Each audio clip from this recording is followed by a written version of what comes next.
What is going on, Landy boy? Oh, you know what's up, Tommy boy. I Got a sure special do. episode with a special intro. Yeah, it's not a regular episode. This is the long awaited, the long talked about, the Dollywood expose. Which calling it an expose is, a bit bold, but it sounds flashier for the title. Right. So, It's provocative, gets people's attention. people going. Yeah, Gets the people going. yeah. We just listened to the song last night, and you're already. Yeah, we did. So, That will be mentioned in the next episode of the show, so or basically, give or take. we both worked at Dollywood for an extended amount of time, and I no longer work there after some situations with Jonathan, the merchandise supervisor. He's a pedophile. Anyways, uh, Oh, so we have this whole document written out. We got right now about 75 points. Landy's working on some more here, and basically we're just gonna start reading them off. Provide some context to them, tell some stories, and just let you guys know just how absolutely dog shit Dollywood is. So I oh. guess I will open mine up and I'll start reading some of my points. You can start reading some of yours. I feel like we might go like a couple each, whatever, or we'll just like bounce off ideas. It is what it is. Yeah. All right. So starting off with mine, right? My first point here, the customers. All right. The dumbest people on the entire planet. Genuinely the stupidest people that you will ever meet. Somehow they have more money than you've ever seen in your life, and they just blow it on the stupidest shit all the time. They ask stupid questions like you would think these people are blind and deaf, okay? Like they come up to us, like, "What's a voucher? Where do I buy them? How much are they? Where's the bathroom? Where's the nursing station? Where's the train? Can I get ice cream around here? Do they sell popcorn? Do I pay you? How much is it? Wait, so I can't get the prize from that game even though I won this one?" Like dumbest things you've ever heard, all right? And it's every single customer, okay? And like take like toss cross for example, right? You got three milk bottles on a table. You have to knock them off the table.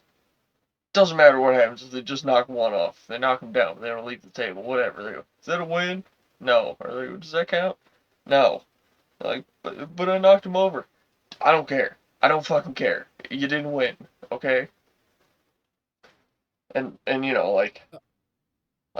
some of these people just can't conceptualize like some of the games cost more than one ticket. And you tell them, they'll hand you one ticket anyways, and you're like, oh, you need two for this. I'm like, but I gave you one. It's like, yeah, that's half of two. I need another one, dipshit. It's just, I mean, you could explain everything perfectly to them, and they just won't understand it. Like it's just Yeah. unbelievable how dumb some of these people can be. Yeah. To build onto that, my first point is also guests.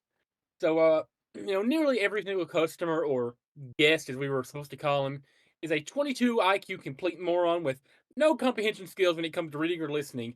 They can't read big signs literally feet or inches away from them. They'll hear the like third grade level explanation, which we had to do because we don't throw out kids.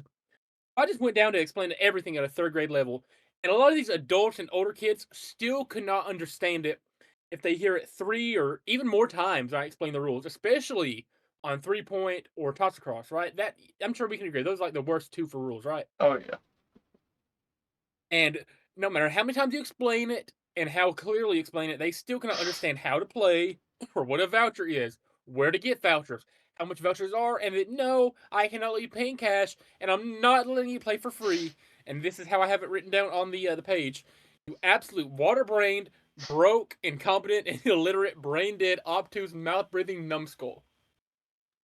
sounds pretty That's. accurate. I feel like I didn't go hard enough with that one. No, definitely not. And I don't have this written down in my points, but I just thought of it while you were ranting, about the customers. Like Yeah. recently at Toss Cross, they painted like an actual like, red line on the ground. And I always explain to everyone, you have to throw from behind the red line. Like that's part of the rules. It's on the board. You have to throw from behind the line, okay? And these people, like let's say the line's right here, they're standing here. They'll be like, all right, line it up to throw. Step over the line, throw. And I go, that doesn't count. What do you mean? Like you have to actually throw from behind the line. Okay. They'll keep 1 foot behind the line, put 1 foot over it, and throw. I go, you're still over the line. Like, I don't get it. Like, okay, okay. If you're standing over the line, you are not behind the line. It was the same way when we were still in the what you call it, the horseshoe. It Hmm. had the yellow line on like the interior edge of the counter, right? Yeah. And I would tell people like if especially if they asked, I would like drill it into them if they didn't ask, but whatever. You see that yellow line, like you cannot lean over or have your arm over or whatever this. Like you have to stay Hmm. like your body behind this line. Like all parts. If a fingertip crosses this line, it doesn't count. Yeah. And people would still like try to lean over the counter, especially kids, whatever, because kids are idiots. Yeah. They would like lean over the counter, like beanbag in hand. If the line is like right here, they'd be like way in front of Hmm. here, like trying to throw it. By the way, I hated the ones who went like just like the complete like over the back, like behind the head, like the throw that type of throw, like Yeah. overhand, Yeah, and like like the side arming the it like a normal catapult person. throw. Yeah, that was mainly the kids who did that, and it boiled my blood. It Yeah. really grinded my gears, as Peter Griffin would say, when I saw somebody, especially somebody with like advanced, developed, fine motor skills. Hmm. Like I couldn't understand if you're just letting like your little like kid who's just like learning to like use their like limbs and stuff a chance to like play it just for fun, right? Just for giggles. If you're like older than 3, like, and you're just still throwing like that, it's just waste of money. Yeah. And especially if it's like adults throwing like I'll give like this like special needs people, which we'll get to them later. Well, I'll give them a pass because Hmm. obviously they're not gonna be able to like throw like an athlete or like a developed person. Some of But them do. some of them do, yeah. Some of them have like Forrest Gump strength, but most of them I'll give a pass to, and it warms my heart to see it. But Yeah. just dude, a lot of them like Todd Kart's my favorite game to run, but it's like top 5 games for dumbest customers. Yeah. Or like the people that throw underhand. It's like you're Oh never gonna yeah, make enough force to get the bottles off the table. Gently like tossing even underhand. Like you. even on Balloon Pop, dude. Yeah. Even on Balloon Pop, they throw underhand, especially kids. Like And like, I'm not gonna be yeah. rude. I'm not gonna tell them how to throw if it's a balloon pop because most of the time they're like under 6 years old. Hmm. So I'm not gonna tell them like, hey, throw it differently. Actually, throw it. And a lot of the time, after like 30 throws, their parents would be like, "Can I throw it for him?" And the kid would like say no, and then proceed to throw 30 more crappy underhand throws and just Hmm. hold up everybody's time. I truly believe Balloon Pop had the longest lines of any game. Oh, oh yeah. Always did. Not Because because the game's nobody knew how to hard throw or that because game. it's popular. It's because the kids It's that just the play it easiest game. suck. Which it was easy to make heckles on if the adult was throwing because I could tell him like, "Hey, this is a kids game." Hmm. Like, but whatever. It's that like just people not knowing how to throw, especially do like that. Those are the worst kind of guests. Other Yeah. than like the rude ones and the dumb ones and every other kind of guest, but they're all tied. Yeah. Now my second point here is scheduling. It's like no Mine one too. could ever schedule anything correctly except Christy. Like if you had some sort of scheduling thing you need to take care of, Christy was the only person you could ask. You ask anybody else, they're gonna fuck it up somehow. You're like, hey, I got some things going on. Can I work like 3 days this week? They're gonna schedule 8 days that week. Like somehow you're gonna have an extra shift. It doesn't even make sense. And you tell them you're like, oh, thing got taken care of. I can go back to 5 days a week. All of a sudden you're getting 2 days a week. It's like, what is going on here? If it's a totally dead day and they're expecting 3,000 customers on park, they're gonna have 5 games open and 12 people there. If it's a busy ass day, they're expecting 30,000 people. You're gonna have 9 games open and 5 people running them. Let me see. I wrote something kind of similar. I said, scheduling can be a complete nightmare. You want a closing shift? Nah, we'll see at 9:45 a.m. Mm-hmm. You want to open? Get here at 1 and stay until 9. You also get scheduled to open immediately following the day you close. And this Yeah. is, for some reason, it's even more common if the park got extended hours. Mm-hmm. Like, the park would, close at 10 on extended hours, and less than 12 hours later, you got to be in there to open. But, like, the days you finally get the shifts you want, you're probably going to be working with the worst coworkers who cannot stand. I mean, you cannot stand, and you'll probably carry the weight of 3 or 4 others. Mm-hmm. Like, it's not mentioning, people who come in later, whatever, who screw around, don't do their job until, they're forced to. And the rare occasions you do get the same shift as your work friends, like you, Sean, Beanie, whatever, you're gonna be slammed, and you usually aren't gonna get lunch with them unless coincidentally they're getting lunch at the same time as you from the other games department. Right. That's the only time I saw a lot of people in the host lounge, especially is if I was up top and they were down in Country Fair, I might run into them for a few minutes at lunch. Yeah. So scheduling was especially getting late shift, late shift, late shift, late shift, late shift. And you finally get adjusted to it, and just out of nowhere, early, early, early, and right back into late as soon as you get adjusted to it again. So it was just. It's terrible. I mean, shout out Christy, shout out Yeah. Christy. Larry knew what he was doing too. Yeah. Both their senior leagues knew what they're doing. But shout out Larry and Christy for knowing how to schedule. Like if you had to schedule an issue, they'd work it out with you. But Mm-hmm. a lot of the time, I didn't want to make it difficult on them, so I just sucked it up and went along my day. I was Now, getting paid the same either way. yeah. Now, my third point, I'm just gonna read verbatim exactly as I wrote it. Pretty much a year ago. That's number 3, Jonathan, that pathetic weasel, Okay. that scared child in a pedophilic-styled man's body. He's terrified of losing what little he has with his position. It's a dead-end job for him, right? He was never supposed to have the job. He filled in during an absence of someone else and was replaced. Then that guy left and he's been filling in ever since, right? But what even is his job, anyways? Well, he's a middleman for everyone else, right? People send him data on, whatever stores or areas or whatever, and he just forwards it to whoever it's actually relevant to. He's just a bottleneck in production. He is a chain, one person in a chain of emails that could easily be shortened. It's not like he needs to be there.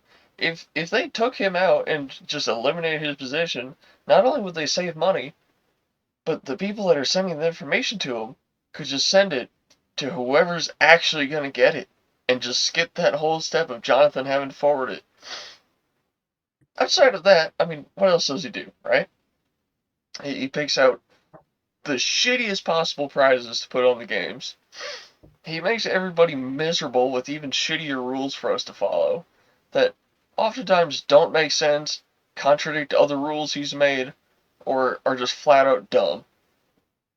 Okay, and he thinks he's intelligent because he can recite an entire dictionary, but just because you know the words doesn't mean you know what they mean. I don't know how many times he's tried to say something intelligent and sounded like a total idiot because he uses some word that he thinks sounds smart, but he doesn't know what it means. And it just totally fucks up his whole sentence or his whole speech or whatever. He's, yeah, he's like, I fucking hate him. Alright? He dresses like Mr. Rogers if he was a transvestite that regretted it. Okay? He's so fucking pathetic that, like, my lack of just any kind of care towards him, I almost feel like makes him feel like threatened by me, you know? Like, he never makes eye contact with me. If he tries to speak to me, again, he won't even look at me. He'll just kind of make, like, a passing comment and walk away. Alright? Like, it's always from some sort of side angle or just passing by or whatever. And I would love nothing more than to go Brock Lesnar on that walking albino meatloaf. And to add to that, because Oh kind of gosh. had a recent interaction with him, basically, he's been on my ass saying that I'm not using the microphone at the microphone games, right? And that is total bullshit. I have been. Granted, I didn't use them for a long time, but eventually, I was like, fuck it, I'll use it, whatever, after, Christy said that I should, because I actually respect Christy. And then Jonathan, after I started using the microphones frequently, started writing me up for not using the microphones, even though I was. Okay? Now, on Monday, the 10th, the day we were at Raw, if y'all saw the Raw vlog, he pulls me. No. Yeah, it was the 10th. He pulls me in his office, right? And he's like, alright, here's the deal. We're giving you. No, okay, actually, this was Sunday. Sunday 10th, not Monday. Monday was the 11th.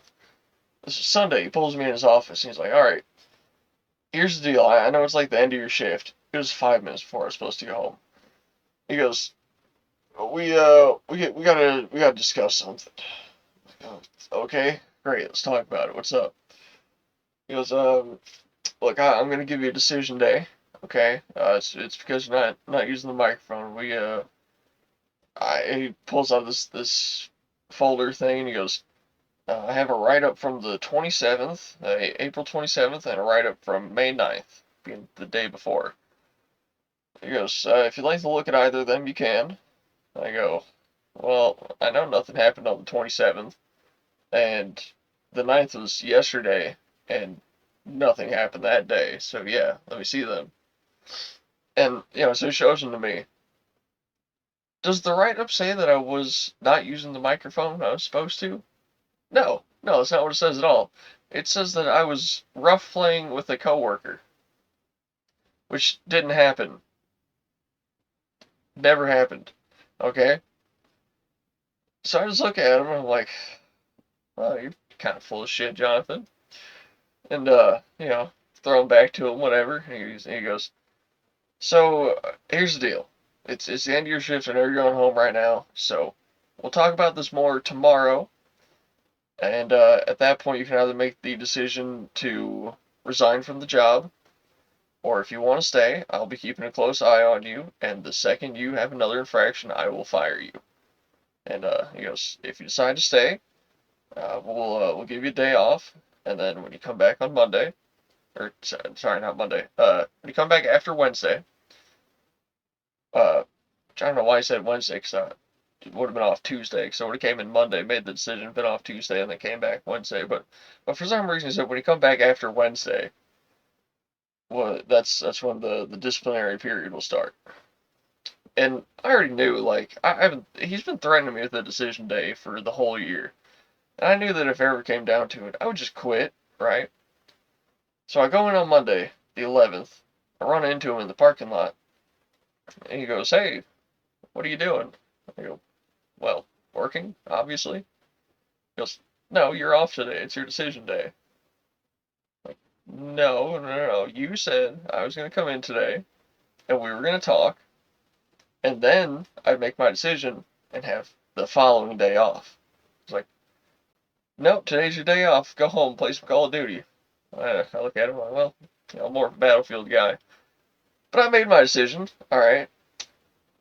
Fuck you, you fucking piece of shit. I hate you. You're a fucking scumbag. You can suck my fucking dick. I'm leaving. I'm never coming back. Fuck you, Jonathan. And he's like, oh. I handed my name tag, handed my ID. And I just leave. He leaves. And that was it. That was the last I saw him.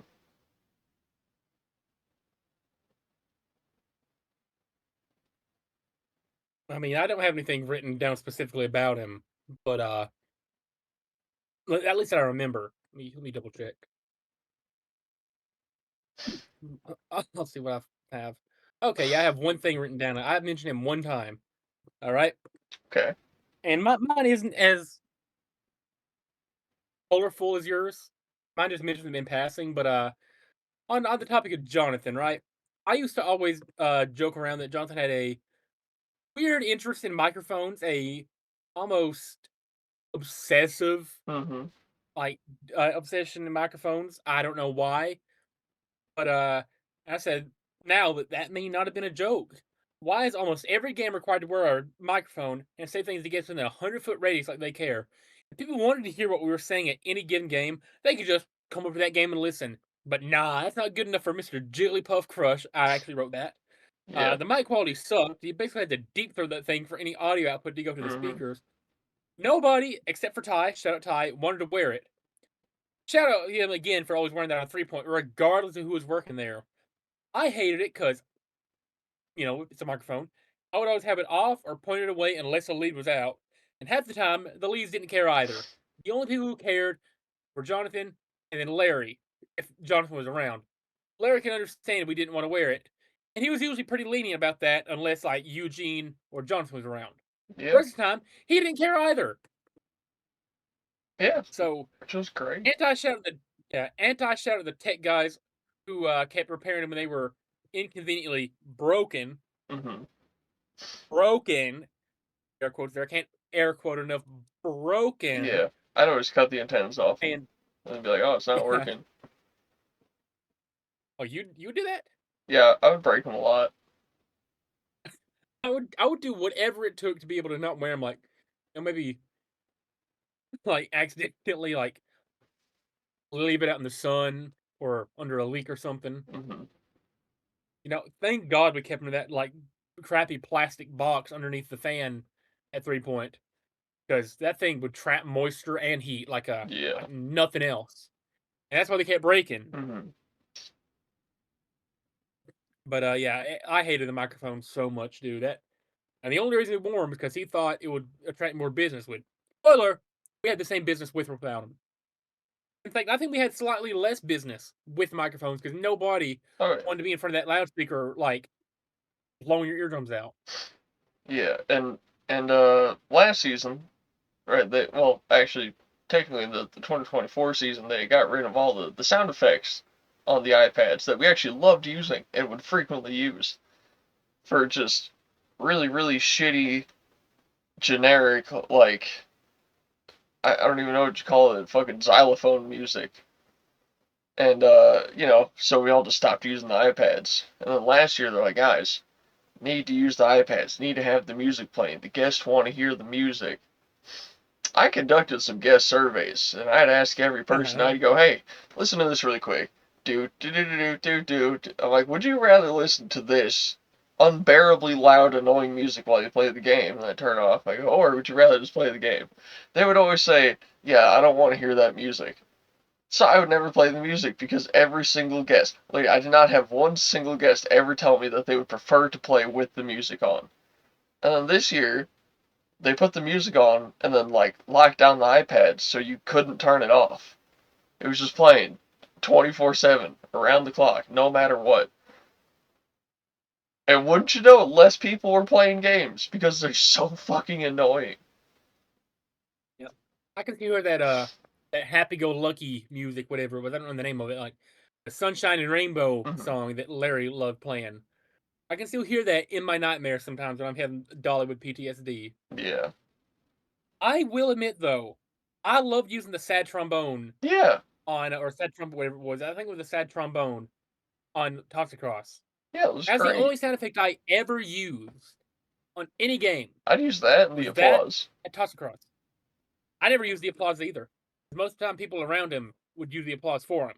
Yeah. Well, I'd only And do it if natural it was applause is a like, lot better than piped in. yeah, I'd only use the applause if it was like only one person in like the whole country fair Yeah, playing, they win, and then I'd like press the button. It's just, I wouldn't do that either. I would just like hopping up and be like, "Hey, good job. Which prize do you want?" yeah. Some other way. Yeah. Anyway, Kind of on the topic of Jonathan and the games and whatnot, the prizes, right? The smallest markup on a prize at Dollywood is 400%. Actually, technically, it's even higher than that now because that was based on last year when the tickets were still $6. They're almost $8 now, so that's actually, what would that be? Like a over 500% markup because they yeah, cost us $1.50 and we're selling them for $8 minimum, right? That is like the lowest markup you'll find on a prize. I think still to this day is about 400%, and it averages out like 500-600% profit on every single item there, and it just doesn't make sense. Like they aim to make $4 million in profit every year, right? They usually hit around like 3.5, which is a lot. Like they don't mhm, need that much money, and yeah, and us frontline hosts running the games, we're the reason they make that much money. Do we get commission from it? Do we get any sort of bonuses? No. No, you know we get yelled at by Jonathan for not making them even more money. On the topic of that, I mean, do you have anything else to say before I go into my part about prizes? No, that was my point right there. All right. See, I'll read mine verbatim. I'm sure everyone knows how businesses work. You spend money to make money, invest in products to sell for profits. Oh, Dollywood does this at an almost criminal rate. Vouchers, come on, this is how old my point is. This is how long I've been playing this. Vouchers are like $6 a pop. This is definitely old. Mhm. Most games take one, some take two. Most places they give its product are like 50 cents to a buck to produce and buy. Some games are basically unwinnable unless you're extremely lucky or you play like 10 or more times, right? Especially Toss Across. You could be $60 plus deep, throwing beanbags at some bottles for a $2 Pokemon, or your snotty, drooling, loud child for we bought in bulk for dozens upon dozens, right? Mhm. And it wasn't just Toss Across. Like Toss Across probably had the best prizes in the park, Easily. which like the giant capybaras or the giant like hanging monkeys were always cool. The 3 point But the 12 point prizes were pretty cool too, yeah, but nobody ever got those. rarely. I mean, but like you go to what called goblet toss, right? Mhm. And you got to get like extremely lucky. You're more likely to get struck by lightning Yeah. than to win goblet toss twice in your lifetime, right? Mhm. That's the level we're talking for this game. And you finally get one of those godforsaken bouncy plastic balls in a red cup. What prize do you get? Not even a plush Sonic toy or a plush like Pokemon. No, it's styrofoam. Yeah. Like, you can't even snuggle it if you're a kid. You can't win that for your like 4-year old and let him snuggle Sonic. No, Mhm. it's just a giant like styrofoam block in his head. Yeah. It's not even like soft. It's like a hard styrofoam Sonic. You can probably knock somebody out with it if you hit him in the head with it. The worst part about those is like the styrofoam is shaped in like the exact shape of the toy, right? Yeah, And you would it's like think maybe you could like mash up the styrofoam a little bit and it would kind of be soft. But if you do that, the styrofoam no longer fills the toy. So you just get a sad, deflated, whatever Pokemon or Sonic you got, and it still doesn't feel good. and then you go to a game like Ring Toss, right, which is virtually impossible. Yeah. I get like 2 or 3 winners a day, That's on a good maximum. day. Like the most winners I ever had in a day was like 5, and that was during like peak summer, right? Mhm. Like summer on a Saturday, when you get like 5 or 6 winners a day. The prizes on ring like toss, they would sit up like especially up at the tornado, like they'd sit up there for months and months and months on end because nobody would Mhm. win. By the way, like what we're talking about centering or what's it called what's ring toss called up top? Ring a bottle. Ring ball, yeah. That stock room, I never trusted it. I hated it, but we'll get to that later. Um, but like you climb up that janky staircase, Mhm. you have to like pull these like 4 month old like plush gorillas out, whatever, Yeah. on the off chance somebody actually won one. Because you can't pull them from the wall. You can't pull the display models down. That's a big no-no at any game. Don't pull the display models down from the wall until you've ran completely out of stock. Yeah. Even if it's a lot easier for you and the guest. And But yeah, the prize collection sucked at every game. yeah, and if you did have to pull one off the outside, like you said, they've been hanging up there for months, getting rained on, sitting in the sun, whatever. Those things are Well, probably to be fair, moldy like as hell on the inside. the 3 point games like prizes for the 12 point that were like out on the cage, we'd bring those to the stock room if it started to rain or at the beginning and end every day. We'd put Mhm. them in the stock room. Now the basketballs are a different story. Those things had like a, Yeah. a cover on them, but that cover would get tore or blown by the wind, and those balls were in direct sunlight Mhm. the entire day. Like you'd get one of those basketballs if they weren't brand new. Like after a week or so, they were faded. Yeah. I mean, we're not allowed to inflate the prize balls all the way. The rubber balls, like the rainbow dollar balls, those are fine being inflated all the way. The what's it called? The mesh balls at the Swisher, Mhm. We weren't supposed to, but we all fell all the way there anyway. But God forbid we fully inflate the prize like college team basketballs Well, you know why that is though, right? because they didn't want people to have fun. So not exactly. So I heard the story from Larry. Basically, it's actually happened in 2024, and so some kid had a basketball, right, and he threw it at the train while the train was moving. It bounced off Oh, the train, hit a baby in the head, and killed the baby. And the parents of that baby sued the park, and somehow their lawyers successfully argued that the only reason the baby died was because the ball was overinflated. Not because a kid had thrown it at a train and then it bounced off the train. And no, they didn't blame the kid. They blamed the park for overinflating the basketball and somehow won the case. I'm looking this up. I can't find anything about that. I mean, I'm sure they paid him a lot of money to keep it all hush hush. But that's the official story: is that some kid murdered a baby with a basketball, and the park was blamed for overinflating the basketball. I think it was just a thing of like, don't want it to have enough air to like bounce away and like get a kid like in traffic or off a hill or something. But No, no, it's because some dumbass kid threw their ball at the train and it killed a baby. well, even if it's halfway inflated, like if it's bouncing off a moving train, it's still gonna bounce off. Right. Not as far, but it can still bounce off and like be a hazard. Yeah, and guess So just what? keep them uninflated at that Right. point. Okay, here's the thing, right? Babies' heads are soft as fuck. If I bash a baby over the Yeah. head with an uninflated basketball, it's still gonna die. It doesn't matter how much Yes, air that's is in the like ball. If you hit like him in like the with head, that's it. I mean, like, he didn't hit the kid directly with it. He didn't hit the baby directly. He No, like no, but it ricocheted off, but but no I get matter where you're what, coming like from. if you hit a kid in a baby in the Yeah. head with the basketball, it doesn't matter if it has no air or if it has 15 pounds in it. The baby's gonna die. It got hit in the head with a basketball. Anyway, the prize selection sucked.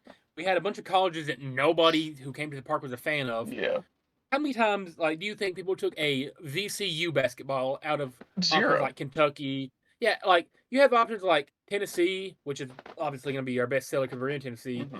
Kentucky, North Carolina, uh, I think LSU was up there, Auburn, like popular schools. And then you had Georgetown and VCU. Yeah, I don't think anybody ever took a VCU or Georgetown basketball. yeah. And occasionally we'd have Georgia and Georgia Tech at the same time, Yeah. and everyone would take Georgia. I mean, I don't know, like, I don't know anything about collegiate basketball, but I know that nobody likes Georgia Tech, especially when you already Georgia have did, yeah. Georgia. So the Georgia Tech ones would just sit out forever, and nobody would ever take them. They'd keep ordering. They would keep ordering Yeah, VCU and Georgetown basketballs, and we just have like a overabundance of those, which I assume they all come in a pack together. Either way, can we talk about the NBA basketballs and the horseshoe that we were like never allowed to inflate? They yeah. sat back there for like a year and a half. And they're like, do not inflate these at any cost. Like no matter what, do not inflate these for any reason. Hmm. And we never gave out NBA basketballs until like the last week I was at Dollywood before I left. Yeah. And we just got rid of them all, and then they just never ordered NBA balls again. Which, Which people would actually, like, try to get those if we had them. yeah, people like the NBA. Yeah, Most of them are national. They're right. not region specific. Yeah. The top glow and derby prizes being like locked by like level Hmm. kind of ruined it for the guests. I had to explain that way too many times, and the 4 ticket prizes were not worth 4 tickets. They're 5 tickets now. Absolutely not. What? Yeah, it's now a 3 ticket Good minimum, God, 5 to get a large prize. that's so much worse. Yeah. Same prices. It's not like they got better. We're just charging more. Yeah, the prize selection was awful. Yeah. I do want to. I Since I have more, I feel like I need to start like presenting points Alright. first. I feel like we'll talk about a game specific. All right. Okay. So, I mentioned I mentioned ring toss. Where do I have it on here? Okay. Actually, no. We'll talk about goblet first. I mentioned goblet earlier, Mhm. and these two kind of go hand in hand. But we'll talk about goblet toss first. I'm gonna read mine verbatim, give or take. Okay, goblet toss. Two words I'm sure Satan himself trembles in fear upon hearing. Imagine the worst possible day you can ever have at work or school. Multiply that by 30. That's what goblet toss can do to a person.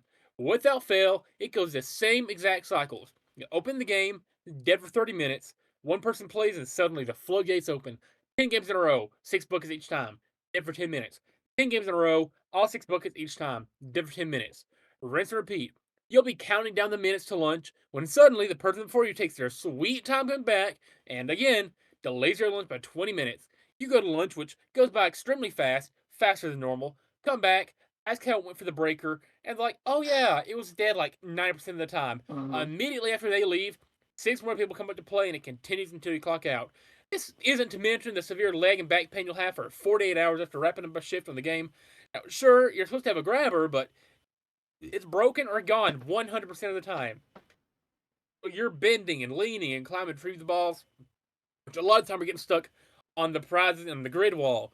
It's getting like into the back rooms, like that we're on the side and in the back, right? Then you have to sort and pass it back out while 40 people watch just to do it again 2 minutes later. You rarely get a chance to get a drink or stand under the fans that barely work. And it's a miracle that we can still walk after the damage that our backs took in that game. And Goblet Toss is not a one worker game. You'll be in there alone 99% of the time. Mhm. Two occasions, right? I've had two occasions where somebody jumped in to help me. The first was Kaylee during the Christmas season, and it was completely packed. She jumps in there because she doesn't have anything else to do because her game's dead. Comes over to help me. A rare shout to Kaylee. The other was John, who was with his family on his day off. On his day off, Mr. B Pop, John, shout out John, we love you, gets into the game to help me clean it up and like pass out the buckets for one round. So, anti shout out whoever designed that game and whoever keeps it open. Yeah. Now I have a Anything you want to point. add to that? Not to that, but I have a point specifically for the Spanish customers that refuse to learn English. Okay. So this one's for all of you guys. Espero que les deporten y todos fuck, I can't speak Spanish. Los envíen de regreso y donde vinieron uh, de, de, de cualquier tierra de Dios abandonada, lean de arena y lodo, de donde vengan. Espero que les arrebatan esos hijos y los obligan a trabajar en granja para obtener nuestra comida. Espero que sus industrias colapsen, sus gobiernos caigan, sus ríos se secan, sus campos se conviertan en rocas y arena. Aléjense de mi juego. I've translated that a few times, and it's quite the it's quite the transcript.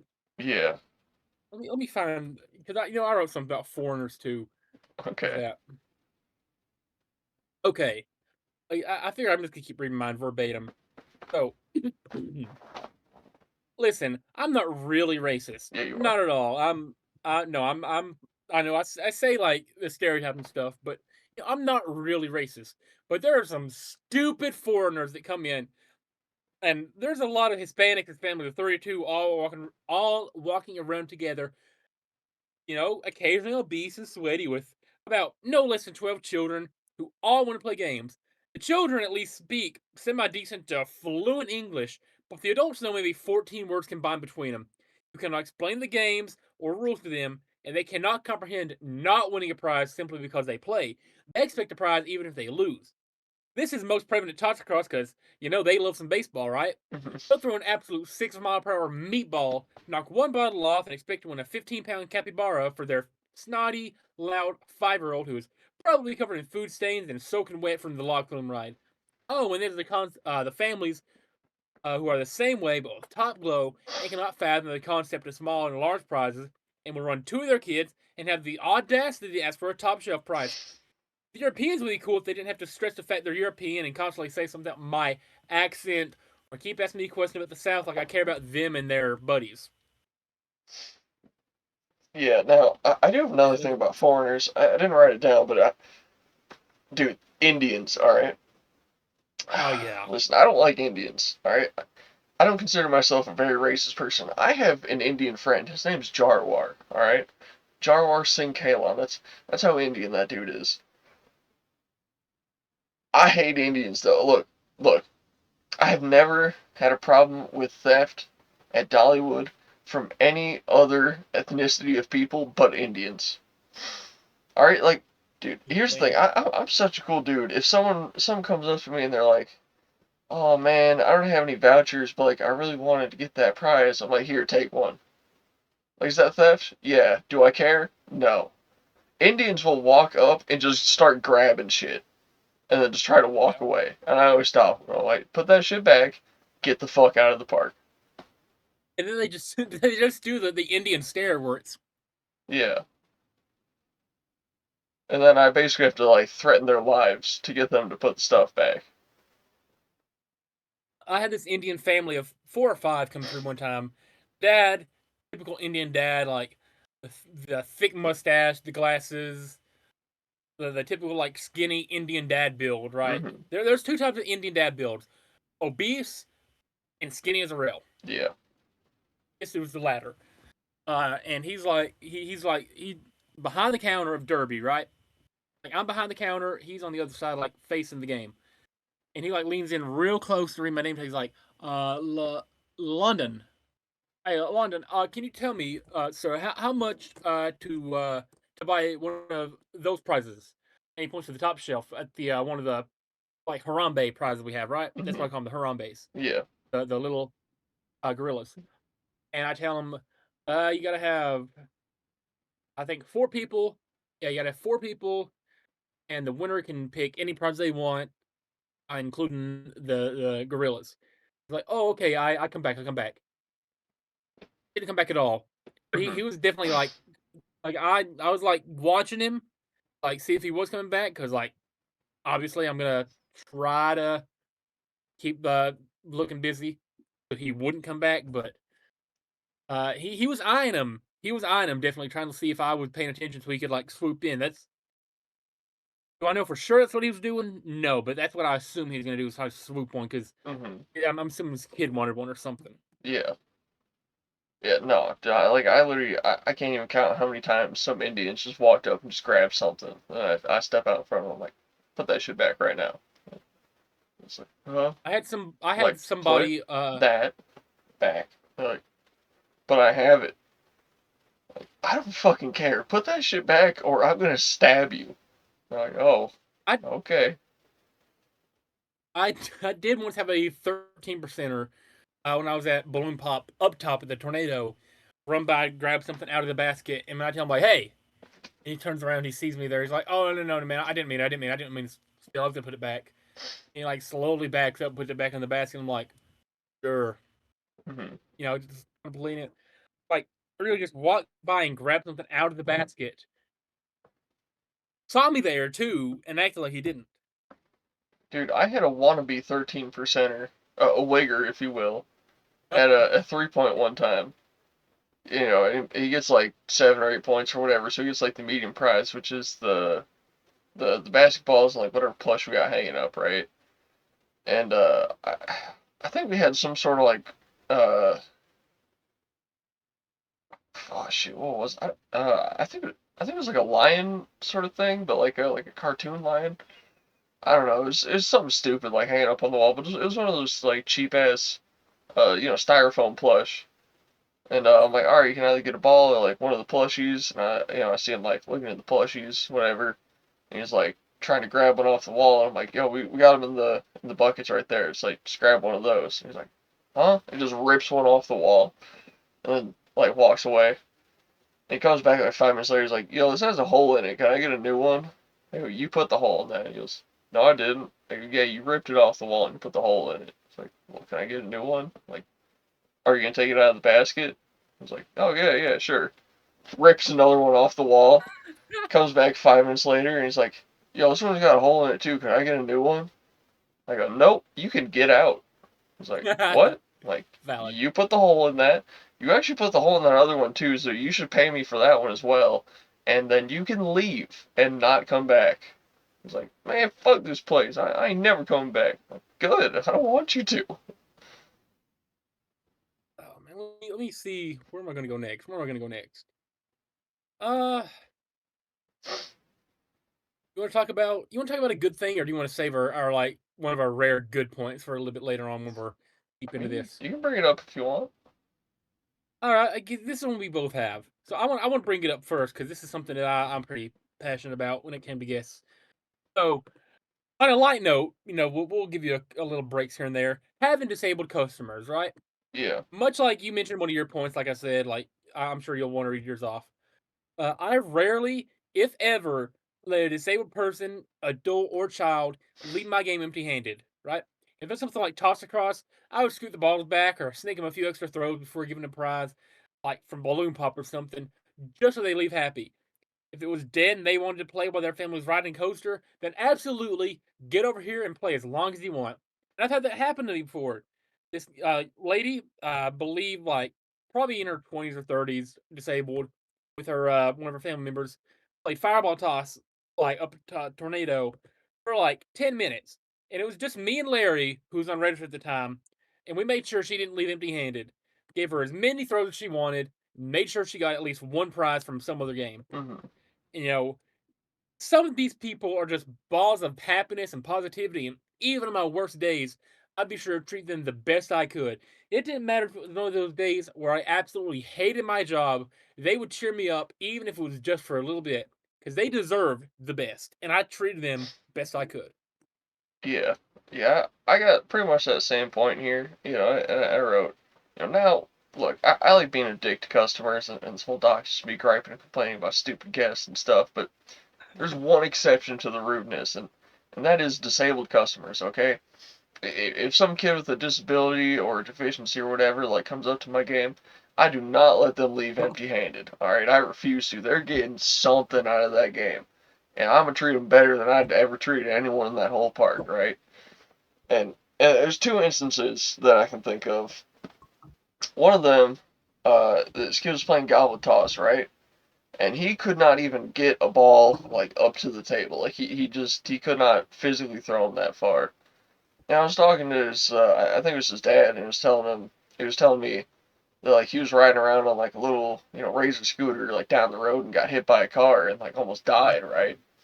And I'm like, oh man, that's terrible, and so it's like, talking about him and yeah, like he seemed like a really cool kid regardless. Like I gave him a, Sonic plushie. I'm like, here man, you deserve this, man. And he did a little like sign language thing, like thank you or however they do it. I don't know. It's like put their hand against their chest or something. And I'm like, yeah, no problem, man. Hope you have a good day or whatever. And the other one, me and Anthony were running 3 point, and this kid's shooting, and he's got like a hoodie, hat, and like sunglasses on, so I can barely see this kid's face, right? And I mean this in the nicest way possible. He's shooting like a retard, and we're just like, maybe he's never done this before or whatever. So we're just picking up the balls, whatever. And the kid walks by me, and I'm like, oh shit, that kid has Down syndrome. So I tell Anthony, I'm like, yo, that kid has Down syndrome. Like, let's just give him something. He's like, yeah, of course. So he of course misses every single shot. Doesn't even get close, even though we were like scooting him up as close as possible. Could not even make it near the hoop. They were like, kid, it's cool. What prize do you want? Pick whatever you want. I think you end up getting like a basketball or something. I mean, it didn't matter if I was having the worst day I'd had in months. Like if it just nothing was going my way that day, if I hated the job so much that time, if I had one of them come up to my game, dude, I would put on my like best acting performance, and I would treat them better than anybody else got Yeah. treated that day. If anything, It like didn't matter if like I they make the day yeah, better. it didn't matter if I just got treated like absolute scum by some other guest, like minutes before it or seconds before it. I would turn that right around, and I would just give them like whatever attention or prize they wanted or needed. Because dude, like they were the best guests, undoubtedly the best guests we had like every single day. Yeah, yeah, always. And and sure, like, is it fair to give them a prize they don't win? Yeah, but if it's for somebody like who's just positive and nice and so full of love, they're getting something. They're getting Yeah, something. absolutely. I completely against people getting special treatment. Hmm. Like, but they deserve it. Like, they're the one exception I will make for making special treatment for somebody. Yeah. And most guests who were like able-bodied, they understood it. I mean, some people got upset and expected a free handout. Hmm. They're the ones who really made the job suck. The Yeah. ones who expected a handout, but they were the only people who ever gave stuff free to. Yeah. Now, Anyway, I have a point here about the coworkers. All right. me too. Me too. All right. So there's some great coworkers. For sure. Like there just is. You, Sean, Beanie, sometimes David, Bo, Ryu, Ken, Mike, Barry, Glenn. Just so many wonderful people. Rob, shout out Rob. Karen, love them both. But for every one of those, there's a Kayla or a Dorothy or a Lindsay that just fucking ruins it, okay? And first of all, why are all the bad coworkers always women? Alright? Nothing against women, but why are all of the worst coworkers at Dollywood women? Why do they hire exclusively the cuntiest bitches to work there? Counterpoint though, a few of them were all right. Yeah, but you gotta agree, all the bad coworkers were women. I mean, yeah, think about it. Yeah, yeah. Probably, yeah. And okay, and also, like, why is that place practically a retirement home? Why is 75% of the workforce there over the age of 60? Okay? Like, it's not like they can actually do any work. Like, they just sit around and run the games at a snail's pace, which, I mean, I get it. They're old, but, like, why are they there if they can't do their job efficiently? Alright, it's like, you already got, half the people there just can't do anything. All the teenagers are just lazy and dumb and don't want to do anything. Alright, all like the middle age, like 30, 40 somethings, they're all, just annoying and they're crippled with debt from '08 and they're always just complaining about, oh, I can't afford my 78-year house mortgage that I got 35 years ago that I still have 900 years left to pay because they signed some exorbitant interest rate bullshit. All right, and then there's like the late teens, like 18, 19s and like early 20s that just actually do the job for everybody else. Yeah, it sucks so much. Just like the rest of the park. The park itself, it's shit. It's a corporate, dog shit, low quality hellhole. Alright, like none of the paths that go around the park make any sort of sense. Everything is somehow too crammed together and too far apart at the same time. Alright? Like, all the good rides that were there from, like the 2000s, the 2010s, they're all gone. Alright, just replaced with just cheap, shitty rides and stuff that's over in a minute. That, you have to wait an hour and a half in line just to get to. Everything's way too overpriced. Like okay, if you're a host, right? You can go in the host lounge, you can get coffee, you can get hot chocolate, whatever for free. That's great. If you're a guest, you gotta pay $6 for a cup of coffee or for hot cocoa. Dude, it's literally hot water and burnt beans. Why does it cost $6? Alright? You wanna eat some food? Alright, guess what? You want some chicken tenders and some mac and cheese? $30. You want a pizza? Best we got is a little 9-inch little pizza that's 99% bread. It has a suggestion of sauce on it and like four individual little shreds of cheese, and it's $10 before tax. Like what sort of bullshit pricing is that? You know? I love how you cut me off before I could even say a word about the coworkers. I didn't know you were going to. I literally said I had a point about coworkers too. Oh, we'll go on with it. All right. I'm gonna keep reading verbatim. For every Sean, Thomas, Beanie, David, Mike, and Jalen, there's about 15 coworkers who range from bland to boring, just absolutely sucking. From the newly minted 14-year-olds who can now legally work but refuse to do their job half the time, to 70-plus-year-olds with developing dementia, you'll find a lot of people who slow down the workflow exponentially. Some of them will become your closest friends, like you and Beanie and Sean. Some of them suck the life out of any room they walk into.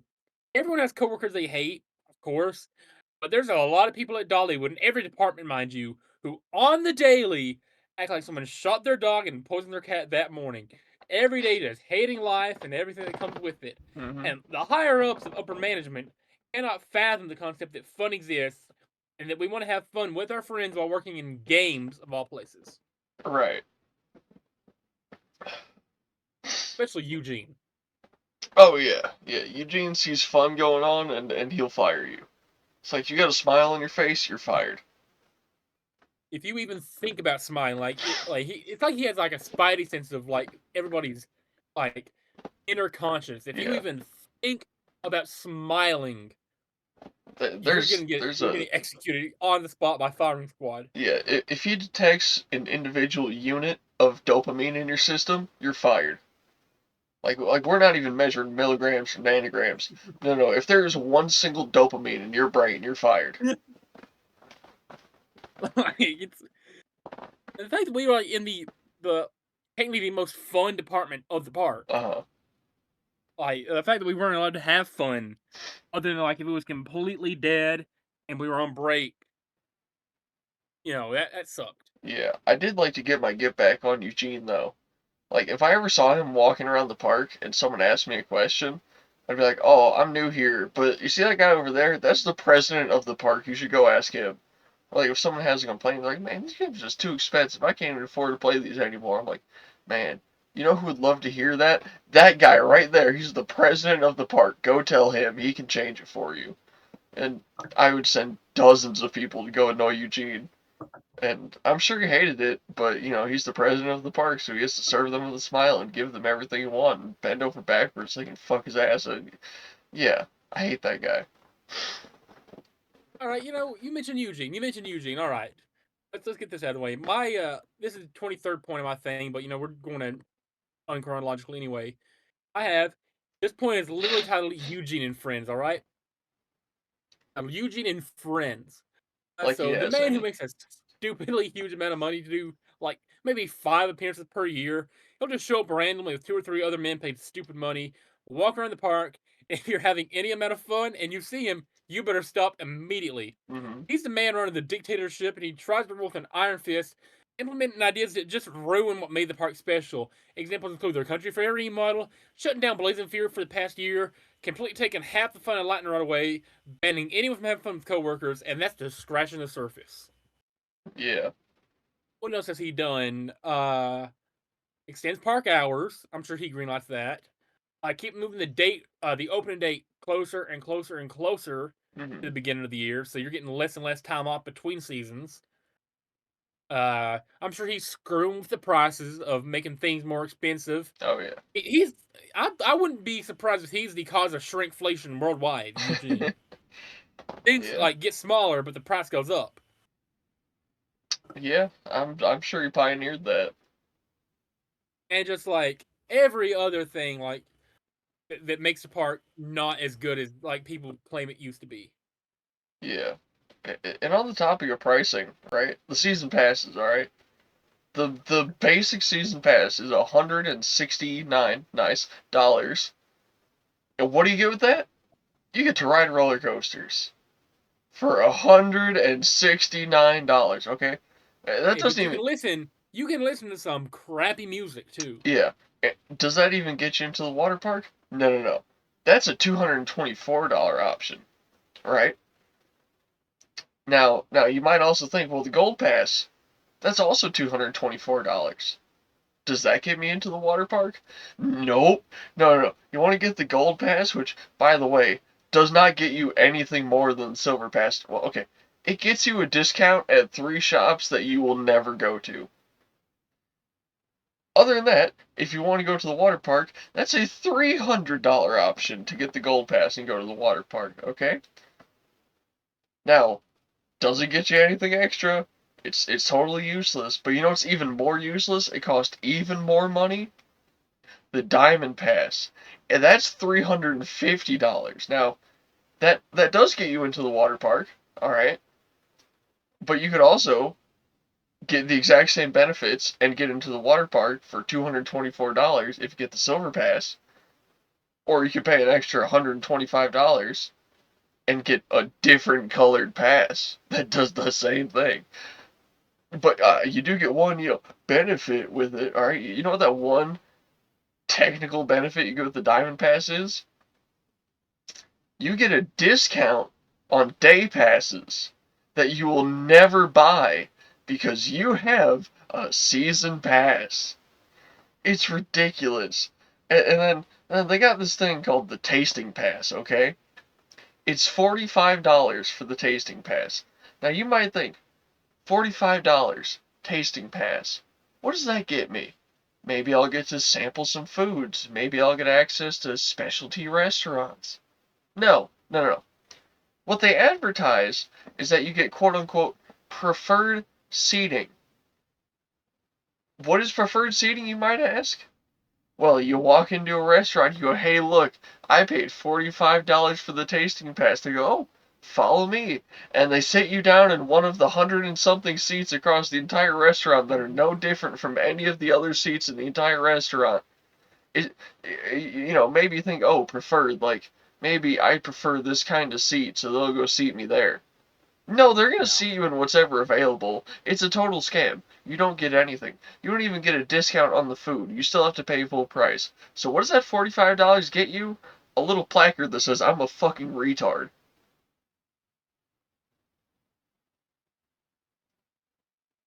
True. True. You think that's the end of that? Oh, that was my whole point. All right. Let me see here. Where am I going to go? Uh. All right. We'll talk about clocking in, clocking out. Why not? Why not? Let's talk about clocking in, clocking out. Right. Yeah. So apparently, one of the biggest crimes you can commit is clocking in and out at the employee gate instead of the kiosk near your work area. Because yeah, it will absolutely financially ruin the park if employees making $15 an hour or less clock out 5 or 10 minutes later than usual. I wholly and fully believe the extra $250 that you lose out on when I thought I'm gonna click out at the gate really puts the park's finances in total bankruptcy, Eugene. I don't know why, but we're reminded at least once a week to clock out at the one near the first aid or the right to the break room, not the gate. Now, did this ever stop me and Hollywood here from getting our extra $2? No. No. Well, once whenever a lead walked with us. Every other time, extra $2. By the end of the week, that's like $6 to $8 extra dollars.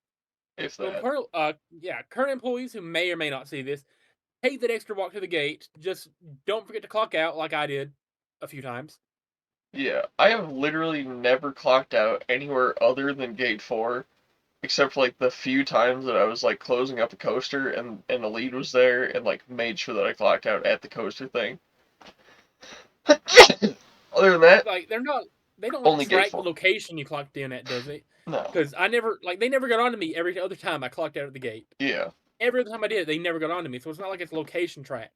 And I've clocked out in front of team leads at gate 4, and they've just never said anything. The only one who seemed to enforce it was Zach. I feel like he's the only one that like took that seriously. He's the one I've done it the most with, and he never got on me for it. He always made a fuss to me about it if I tried to clock out at the gate. Like if I walked past the first aid or break room for country fair, like rides break room there, the Uh-huh. two kiosks we had down there, he would like to me, turn around, go clock out at the kiosk here. Well, see, I would just walk And so fast that he wouldn't be able to. anyway, do you want to bring up your original point this time? Kind of once again. Yeah, so You introduce the next. so my next point, she doesn't work here anymore, but Kayla, I briefly mentioned her before. Hey, I'm just gonna read this verbatim. That retarded little bitch with cancer. Bro, just grow it back and die already, you short, bald whore. Stop taking shit off the walls when it's in your fucking bins, you brain dead cancer patient. And stop asking me to put shit up before I curb stomp that premature birth midget head you have, you stupid bitch. yeah, this is I It's cannot. like she knew she had cancer and decided to be a cancer to games itself. What? This is one of the rare occurrences for this doc where I'm not gonna promote the words you say. You've said far Like worse I've not said far worse at all. in private, I've not said far worse at all. allegedly. I mean, was she my favorite coworker? No, but like I'm not gonna promote any of the things you just said. Yeah. Well, All right. Let's talk about. Let me see here. Okay, this point. This is point number 35 for my list. I don't think the number matters, but oh boy, if you want to check out what number 35 is, like I just want to see your reaction to the title. Just the oh title boy. beforehand. It's the yeah. So, Yeah. all right. This one I've just aptly titled The Six. All right. Why is everyone trying to hook up with this awful park? And am I with coworkers that they did? The shooting gallery, the horseshoe, and the public bathrooms have all been the subject of hookup stories in the past year alone with both coworkers and guests.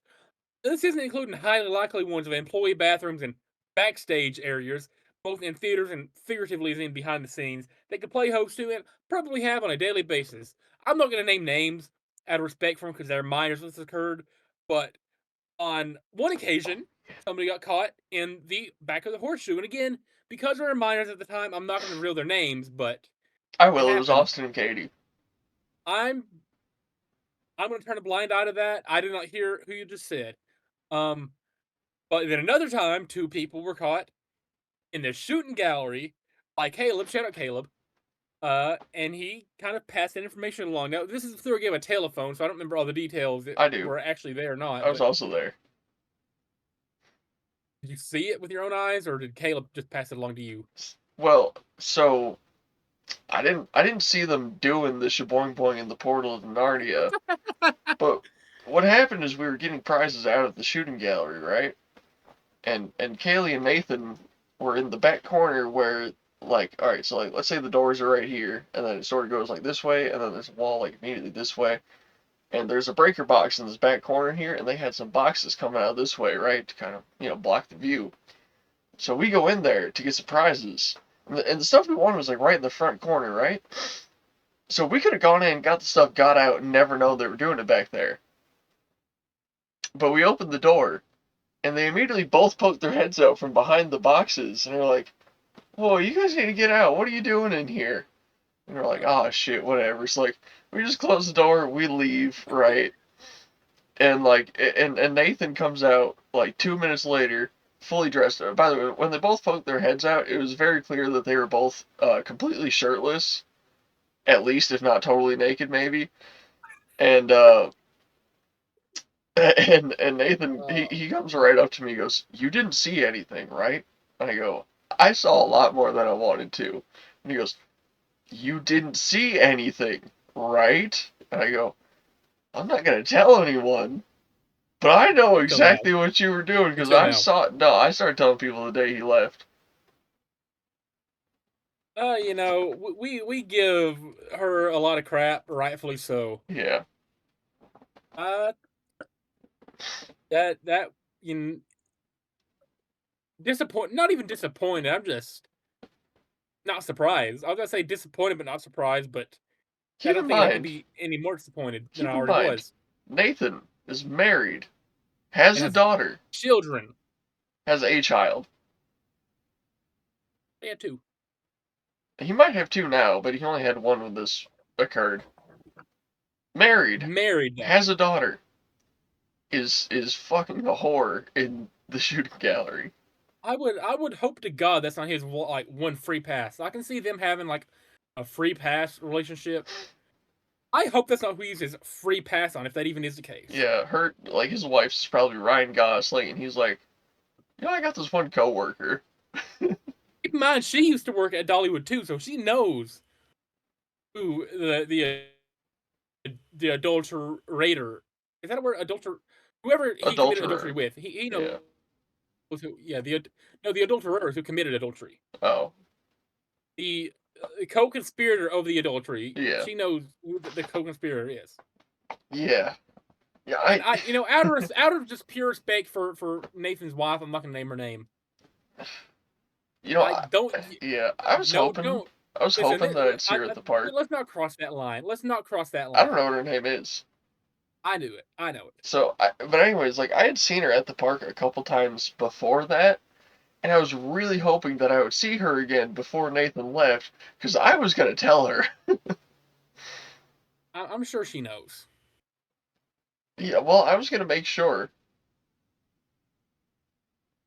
If we ever need like a fun little segment, if we don't have anything else planned for the show, I have an idea. Just DMing Nathan's wife. Sure. Okay. All right. Anything else you want to add to that? Is there ideas like who else has been caught? I know like So I know caught, truth I of don't her. know, but recently we got this new team lead, Haley. Okay, 18, total bitch. Everyone hates her. She hates everyone, and she has this fat, enormous boyfriend, like Blake-sized boyfriend. Y'all don't know who Blake is, but we do. Just Unfortunately, imagine Peter Griffin. All right, she has this Blake-sized boyfriend, and like listen, like let's say I was running Swisher and you're running Derby, and you come like walk in front of the game to chat to me. She'd write us both up for that. But her fat fucking boyfriend comes walking through the park, and she'll just leave and go walk around with him for a couple hours, right? Well, I'm running Derby one day, and her fat fucking boyfriend comes around, and I see them walking not towards the shooting gallery, but you know if you're going over that bridge to the right, there's like a little gate right behind the celebration hall. yeah. They walk into there, like I see them walk into there, and they were back there for about 20 minutes before they came out, and then continued walking like out towards the rest of the park. I just couldn't help but think, man, what are they doing back there? I want to go look, you know, not because I want to see it, but because I just want to confirm my suspicions. Yeah. I think they were doing it, I or at least like making out back there. yeah. I've heard stories, but I'm not sure like they're true or not. So I'm not gonna air them out. But I've heard stories of just people like in different departments Hmm. allegedly. I've seen a guy get a blowjob in the bathroom once. Oh, really? So let's see. I think this was no, it was October or November last year.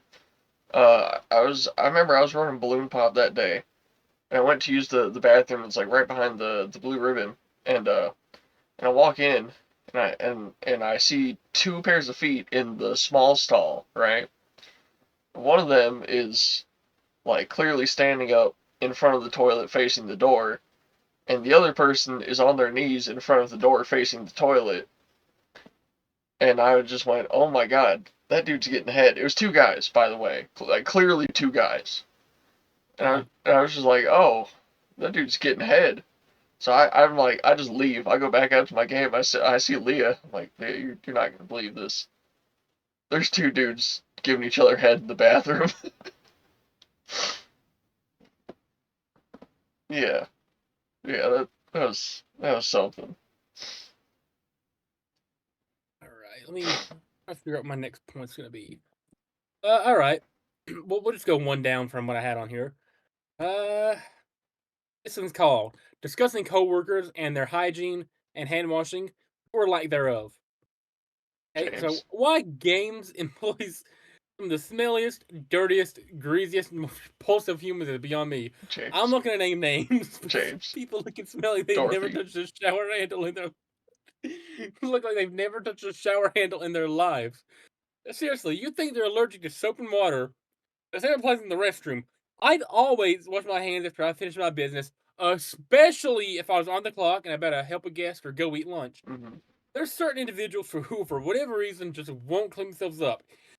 This is real verbatim.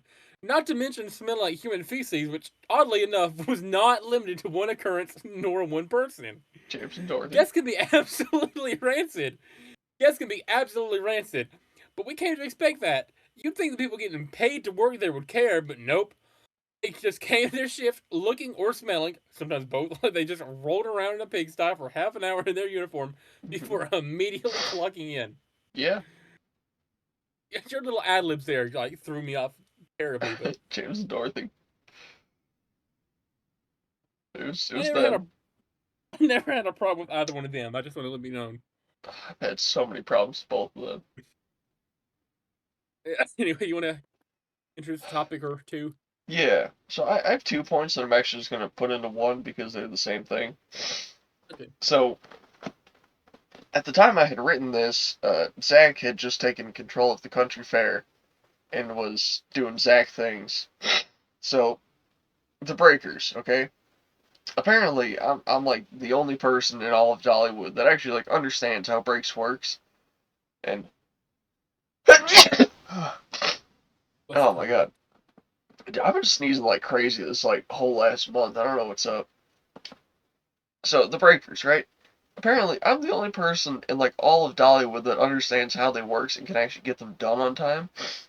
Now, of course, at this point, I didn't get to be breaker anymore because Zach had taken control, and he only elects his butt buddies, which at that point was Nathan, to be breakers.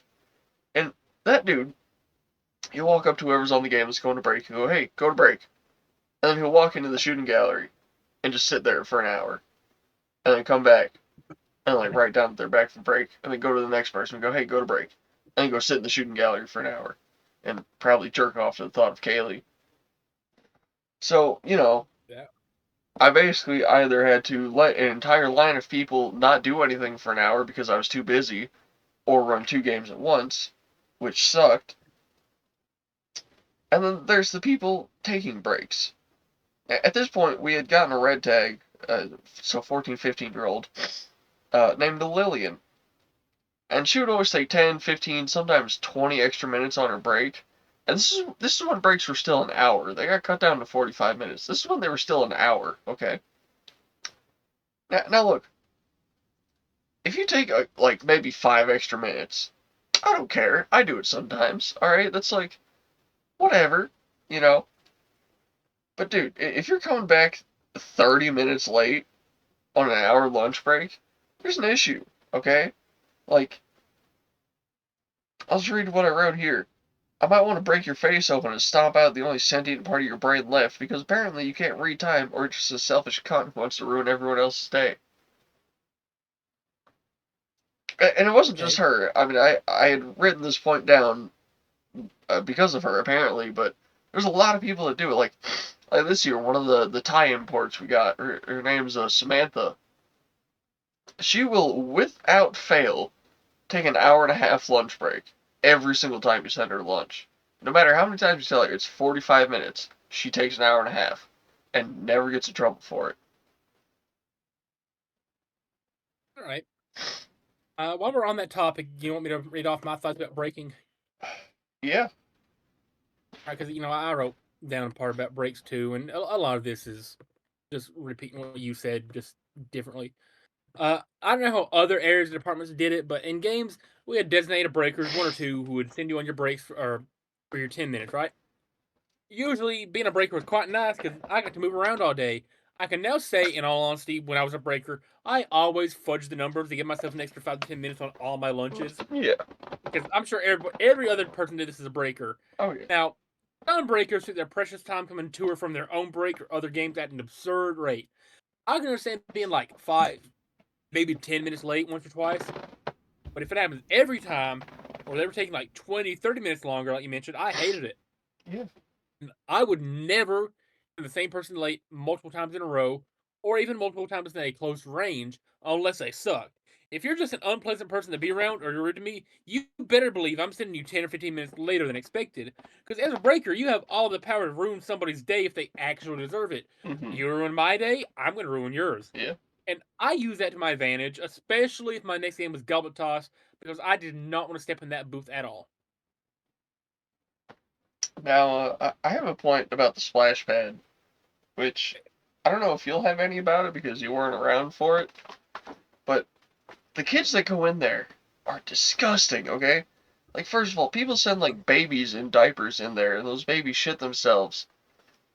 And you can verify this with Sean. On more than probably 100 occasions, a parent would come up to one of us hosts and go, "Hey, just so you know, some kid took a shit in the splash pad." And sure enough, there'd just be a fucking turd out there. Actually, one time, I saw a kid throw up in the splash pad, and the other kids started playing with the vomit. Like, they started, like, picking Oh, chunks of food out of it and playing with it. oh, what? And then the kids are, like, drinking water out of it as if kids aren't shitting themselves and throwing up in there. And they're just drinking the water, like, off the fucking ground. And and the worst part is, like they got all these jets to, like, spray up, right? And kids will, like, squat over them like it's a bidet and pressure wash their asshole with the water. Why?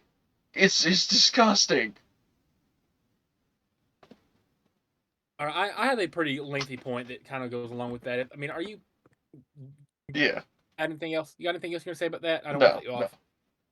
All right, this is called infrastructure in and out of games. All right, this is one of my favorite points. I just wrote this like yesterday or today one. All right, in the U.S. South, where the range in the weather's heat can be as far as it is from the cold we get, that makes grammatical sense, right? The heat we get is as far as away from the cold you can imagine, right? Mhm. So from high highs to low lows, you'd think the fans and heaters in the games would be, or would at least somewhat work. Well, no. Have fun burning to a crisp in the absolute heaters or goblet toss and 3 point when you rarely get a chance to stand in front of or even near the barely working fans or heaters when you're Mhm. cold. Very few games had a built-in heater, and the portable ones were never really shared among hosts on the rare occasion they were actually brought out. What sucked the most was idiotic customers would be drawn to play even more if they saw us in front of the fan during one of the few breaks we'd have on busy days. And as far as the infrastructure around the park, who had the right idea to replace the horseshoe with that awful splash pad? Even if I only see it as a guest a couple times a year, I recognize it sucks. It's just a half-inch deep pool of water made into a disgusting stew of pee and poo and snot and sweat and whatever else from whatever kid is there's to sit on that eyesore of a blue concrete pad. The Mhm. walkways are getting pretty janky in places and are still too narrow when it needs to be wider, and way too wide when it could be more narrow. Park entry gets backed up even on a moderately busy day, so that sucks. We got shafted so badly when we're primarily outdoors baffles me, especially when we're the second highest grossing department in the park, or we were when I worked there. The candy shop, for example, has the best AC in the park. Why can't games get an industry grade fan or whatever the equivalent would be for those outdoor hot days? Mhm. The plumbing is pretty hit or miss, and it's not surprising to see or hear of a water line break, a closed broken sink toilet, sewers, or other water redirection methods, if you Mhm. will, of them getting backed up, or what other mishaps happen to ruin the day of multiple people in maintenance. The train tracks, the intersections, and walkways are a danger to anyone with a sub 95 IQ, which is about 95% of our guests, because God forbid they look ahead at a path while walking. Speaking of trains, again, they suck. The bridge and the walkways are getting old too. And it's no surprise there's a little upkeep when they need to open a new Dolly Museum or whatever else for Zach to touch himself to while thinking of. I'm sure there's more, but I'm not, thinking of the park quality getting too much praise for what it truly is. Yeah. On the point of like the plumbing and water issues in the Big 24, I remember 3 distinct days where I went into work and they went, "Well, the water main just broke. Go home." And we just get the day off because there's no water to the entire park. And the heaters that were built into the games sucked. Like the stand-up ones we get weren't that bad. Like, they weren't great, but they worked. The thing about the ones that are like built into the games, they were infrared bulb heaters, like you would use for chickens. The problem with those is they don't actually generate heat. it's just infrared light feels warm. So it doesn't actually heat you up. It just tricks you into thinking you're warm, but you're not actually warm. It's so stupid. And All right. I, I I do have a point written down. It's not exactly a topic, but it just has to do with like my general disdain for the job. And basically, I would just start messing with guests, right? Like I got so tired of answering those like, what's a voucher? Where do we get a voucher? How do I play this game? Whatever. Like, someone asks what a voucher is, and I just go, I don't know, man. I just started here. Apparently, you got to get them. I don't know what they are. I don't know where you get them. Have fun figuring it out. Or like they put balloon pop and toss cross right next to each other, right? And like every single day, someone points at a prize from toss cross. They go, "How many balloons do I have to pop for that thing over there?"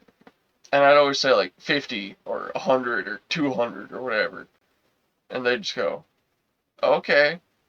And like usually like a kid or something, and they go ask their parents, and they're like, "So I have to pop 200 balloons to get that gorilla?" I'm like, no, you got to get the bottles off the table right there. It's a different game. They're like, but my kid said it was Mm-hmm. 200 balloons. So I'm like, no, I explained to them earlier. You just get all three bottles off the table and you get the thing. And then they look at their kid and think that their kid's retarded. Or like they'll come up and they'll go, "How much is this game?" And I'll go, "Oh, it's $200."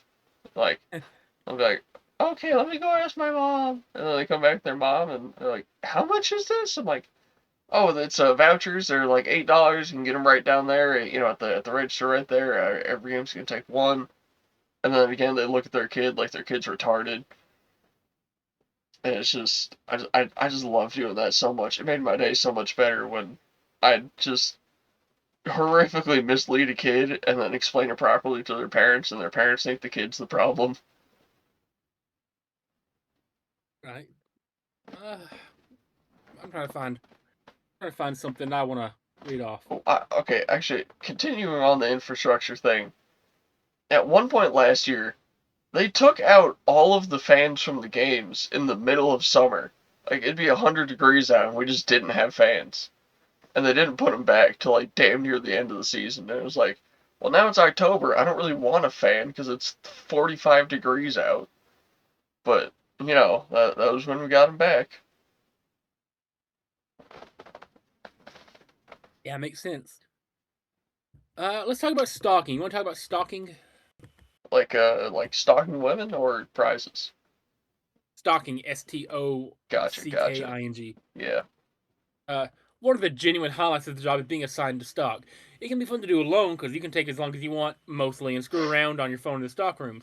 During my tenure in Country Fair, if I was solo stocking, I'd make the run, empty the cart, go back for the next load, and just sit for a moment. I'd check Instagram, I'd respond to my Snapchat or text messages, just whatever. Slowly search for and load the next 4 or 5 boxes and exit. Rinse and repeat until fully stocked or time for break and clocking out. Doing it as a team should theoretically be more efficient, but if you have an actual friend to do it with, it's infinitely better. Because as I once said to you, Tommy Boy, anything can be a two-man job if you're lazy enough and have two men. indubitably. If, if me and you are stalking together, half the time or more will be spent screwing around in the shooting gallery behind the horseshoe. RP horseshoe, we Yeah. miss you. Whether it's sitting in the corner chairs, practicing wrestling flips, elbow drops, suicide dives, whatever, into the plush bags, it was mostly plain little work. But of Hmm. course, we had to do something, so we loaded and unloaded boxes really quickly. Now, I once had a two-man stockroom with Ricky, shout out Ricky, the young Ricky, the one Yeah. that the one that's like really cool, the one that we actually talked to. Hmm. Shout out Ricky, dude's awesome. Uh, but we had to take some stock from the country fair all the way up to the tornado. Like a lot of stuff. Like Larry's like sent like knew specifically it was a two-man job. If it was a one-man job, it would take at least an hour and a half to get done. Hmm. So he sends me and Ricky to do this two-man job style. And from going to country fair all the way to tornado, usually like a 10-minute walk. But with two men, both pushing carts, easy 20-minute. This is uphill by the way. Two men pushing carts uphill, easy 20-minute mission both ways. Despite the return trip going downhill with a lighter cart. We also stopped for like 10 minutes of that to talk to Sean at the top of the hill Yeah. when we still had the boxes. Classic. We saw Sean walking down the hill and like, we stop and be like, "Yo, Sean, keep us busy real quick. Talk to us. Like, act like we're important. Act like we're having a workplace discussion." We just talked to Sean for 10 minutes. Yeah. Uh, anyway, where was I at? Stalking was often the only chance outside of breaks to like really catch your breath before you return to the Neanderthals that were the majority of our customers. I have its downsides though, like the grid wall. That thing still haunts me. You hang one plush up, 3 more fall, endless cycle. They're impossible to line up straight, and you can never pull just one off because you had to pull 5 more off with it. Derby was really fun to stock before they put the signs up in the back saying "Don't fill the chutes without permission." So whenever I left, Derby had 5 less feet of walking room due to the maze of boxes lining the walls. Stalking the horseshoe is fun though because you can just like make a few loops around, act like you're looking for something, or stalking it up, just screw around back there too. Hmm. Stalking's like infinitely better though when it has like you had like at least one person helping you. Yeah. It's awesome. Yeah, I have a pretty good stalking story. All So right. it was this girl. She was from Europe. No.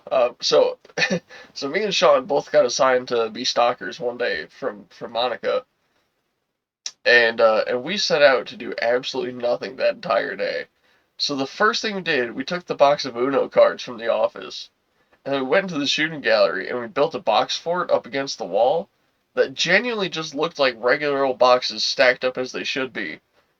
But you could slide the center box out of the middle and then crawl in, and it was just like an open area that was like 2.5 boxes wide. And we just sat in there and played Uno for the entire day.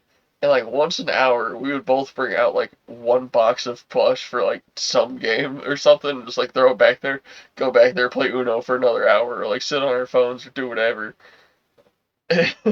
And that box fort honestly stayed up for about a week, and then like some more stuff got brought in, and somehow that space got filled in. But yeah, we would generally just hang out there for hours at a time and not do anything, and it was great. I loved it. Yeah, the stalking was top three part of the job, honestly. Yeah, I It still was it was remember my first time stalking stuff, and you were working there too. This was this was like before we were friends even. This is like when I had like just started there. I remember bringing a big bag of octopus over. And you were like, dude, these things are so heavy I can barely pick it up. But here, you try and hold it. I just grabbed it with one hand, just held it out. Like, yeah, it's not heavy. Like that moment is like solidified in my head as like my first experience with Landy Boy. oh, remember. Yeah. All right. I got a point about the train that actually All doesn't right. apply Me too. anymore. Me This is too. this is a now invalid point. So as of this year, they switch it to run on diesel, so it doesn't create big plumes of black smoke that smoke out the entire park every hour on the hour. But my point for this previously was, you ever wanted to feel like it's 1899 and you're back in the coal mines getting black lung? Well, just come to Dollywood and you get smoked out by the train every hour on the dot in a thick plume of black smoke. Because that was just how it was. Every hour on the hour, the train would come around and the entire park would get smoked out, and it was terrible. And the train conductor is also a huge asshole who screams at both guest and host alike for absolutely no reason, and will only blare that horn if you are close enough to guarantee you'll get hearing damage from it. That's about what I said. I said one of the worst parts of the country fair is the absolutely awful train. Why do you have to obnoxiously blow that whistle every 10 seconds? We get it, the train's in the station. Not only that, but walking through the smoke is a nightmare, especially when it builds its way down to the games area. Every time, without fail, you'll be mid conversation when out of nowhere that whistle goes off at 800 decibels, and within milliseconds, every child is plugging their ears and crying, and everyone over the age of 60 is hacking their lungs out due to air pollution, aka train smoke. Yeah. You're 20 miles away. The train ride itself gets so hyped up, but when I rode for the first time last year, it sucked. Hmm. It's just a 30-minute loop that for 80% of the ride shows you stuff that's visible from other parts of the park. That other 20% is going through trees or fields with nothing to look at all. And the entire time you're miserable while the dude on the microphone just makes terrible jokes, and that whistle blows about 50 to 100 more times. And you have the chances of getting, I mean, not anymore, but getting like soot or cinders or whatever in your eyes, and it Yeah. would suck if you did. I never did. The one time I rode the train, but I've heard horror stories of people getting cinders in their eyes and their clothes and all that. So I don't know when you rode the train, but I remember riding it as a kid. It was back around probably like 2012 or 13, and it's still the only time I ever rode the train. And the park was a lot less developed at the time. Like there wasn't nearly as much stuff as there was now. And the train actually took a significantly different path than it does now. And it actually had a lot of stuff that it would show off that was like way off of park grounds that you could not see from any other part of the park. And it was actually really cool. And it's nothing like that anymore. It literally just goes around the park. Like it's you can walk everywhere the train goes now. But way back then, before they had the Wilderness Pass section, like it actually went into this like big field with like old timey houses, and there'd be some like Civil War reenactors and whatnot out there, just like doing goofy shit. And it was actually kind of cool. I was like really disappointed to find out that it is not like that anymore. Yeah, it just sucks now because like you just pass by this giant empty field that looks like something used to be there, Yeah, because there was but you just something there. but you just walk past and you see nothing. Yeah, I mean, ride past, not walk. yeah. You know what I mean, though. All right, where are we at? I was talking about ring toss. Why not? We mentioned it earlier, but I ain't going to my full point. I think we mentioned this later. Hmm. Uh, it's a pretty tight race between this and goblet toss, for which is worse, and really it depends on the day. Generally, ring toss is slightly less unbearable. My first ever day at work after my training finished was spent on center ring in the country fair. Mind you, Daniel, shout out Daniel, who trained with me my first day, was thrown to goblet toss, but he had a partner that day. I was thrown to the ring toss alone. But anyway, it's another game where you will not leave without pain. Back pain, arm pain, leg pain, doesn't matter. You'll get it all. The sweeping is the worst part without a doubt. And the brooms are like awful too, either too short or broken or both. Cleaning becomes a nightmare when you're using a 2 foot long broom. You can be Yeah. running a tiny supply of rings or zero left in that big black bin, and some blockhead will stroll up with 8 vouchers and buy 4 big buckets. Will they win? Absolutely not. It's the most rigged game in the history of games. You can clearly be cleaning and refilling the bin of rings, and those morons will sit there waving their vouchers Hmm. in your face like that would speed me up anymore. And spoiler alert, it does the exact opposite. If I could avoid these people waving vouchers at me, I would do them last just to send a message. This is a trend at ring toss and at goblet toss. Yeah. If you were waving your voucher at me like, hey, like holding them out towards me before I finish cleaning, I would be sure to skip you Uh huh. and be like, "Oh, sorry, I didn't see you." Yeah. Yeah, I hate the customers who go, Just to here, really make you here, mad. take my voucher, take my voucher, here, take it, take it. I want to play this game, I want to play this game. It's like, dude, stop! I specifically made sure to avoid them, Yeah, and uh, they were the worst of the worst. they were. Now, I have a point about the bathrooms. I don't know if you might have something similar from your experiences. The bathrooms, they typically aren't that bad, they smell fine and they're kind of clean. And the temperature is always like pretty nice in there too. Like doesn't matter what time of year it is, it's either like amply cool or like during the winter it's like pretty warm. Specifically the one in the like right next to the shooting gallery. If you go in the VIP stall during the winter, there's a heating vent like directly above you that's just blowing hot air down on you and it's so nice.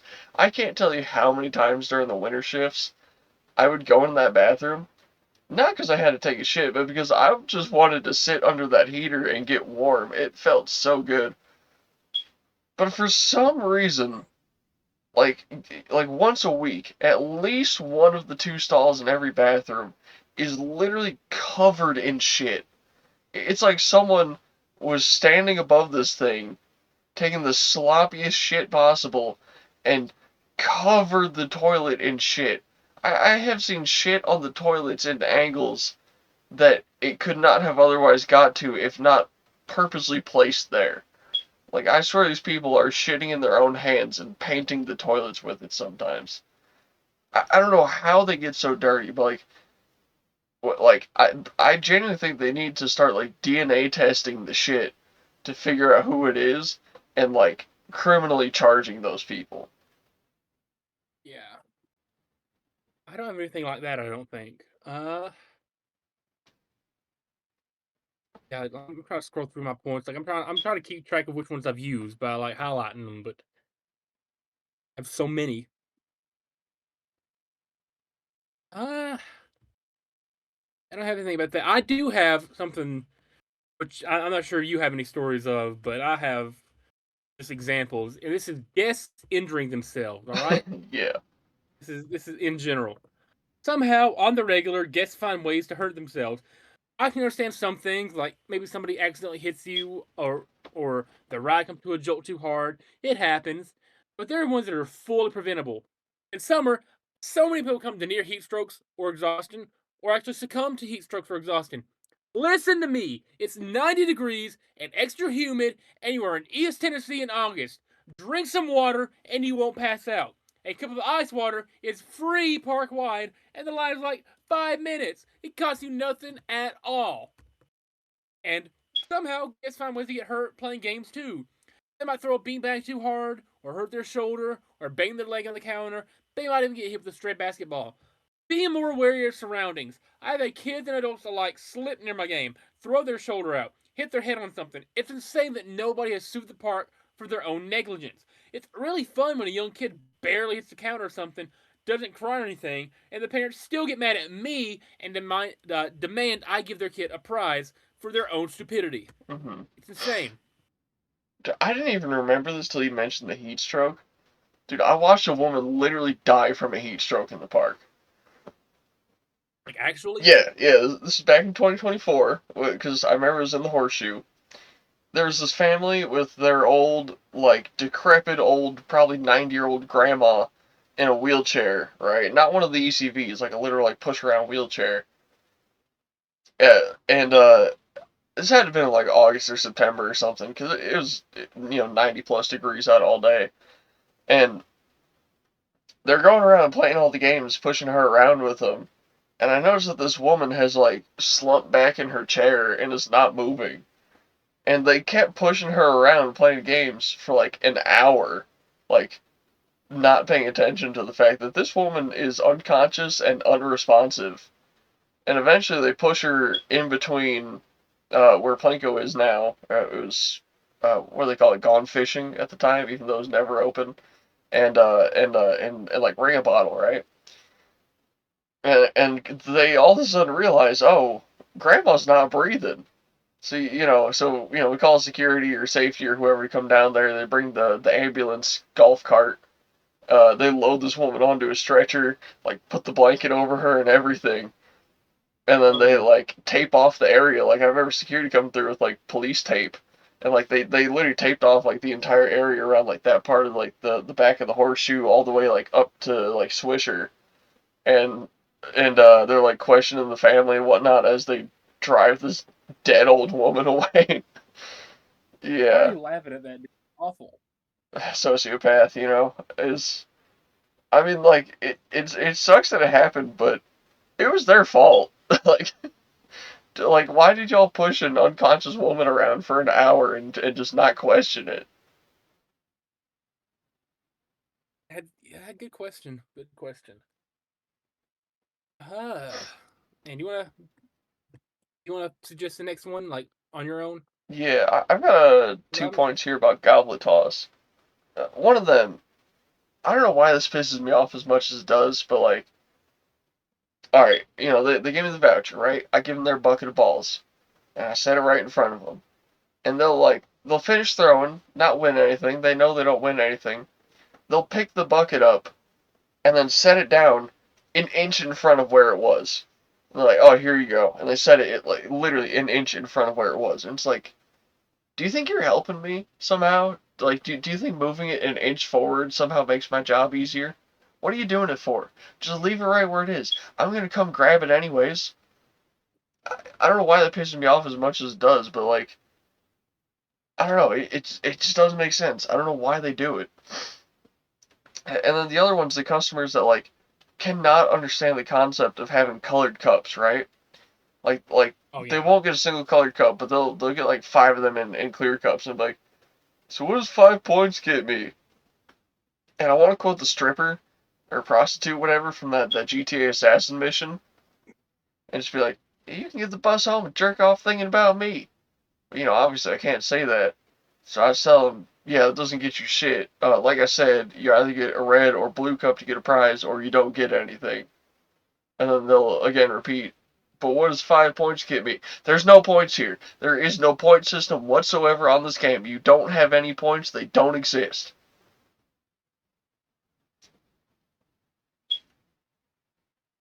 Yeah, Battle Crash out. All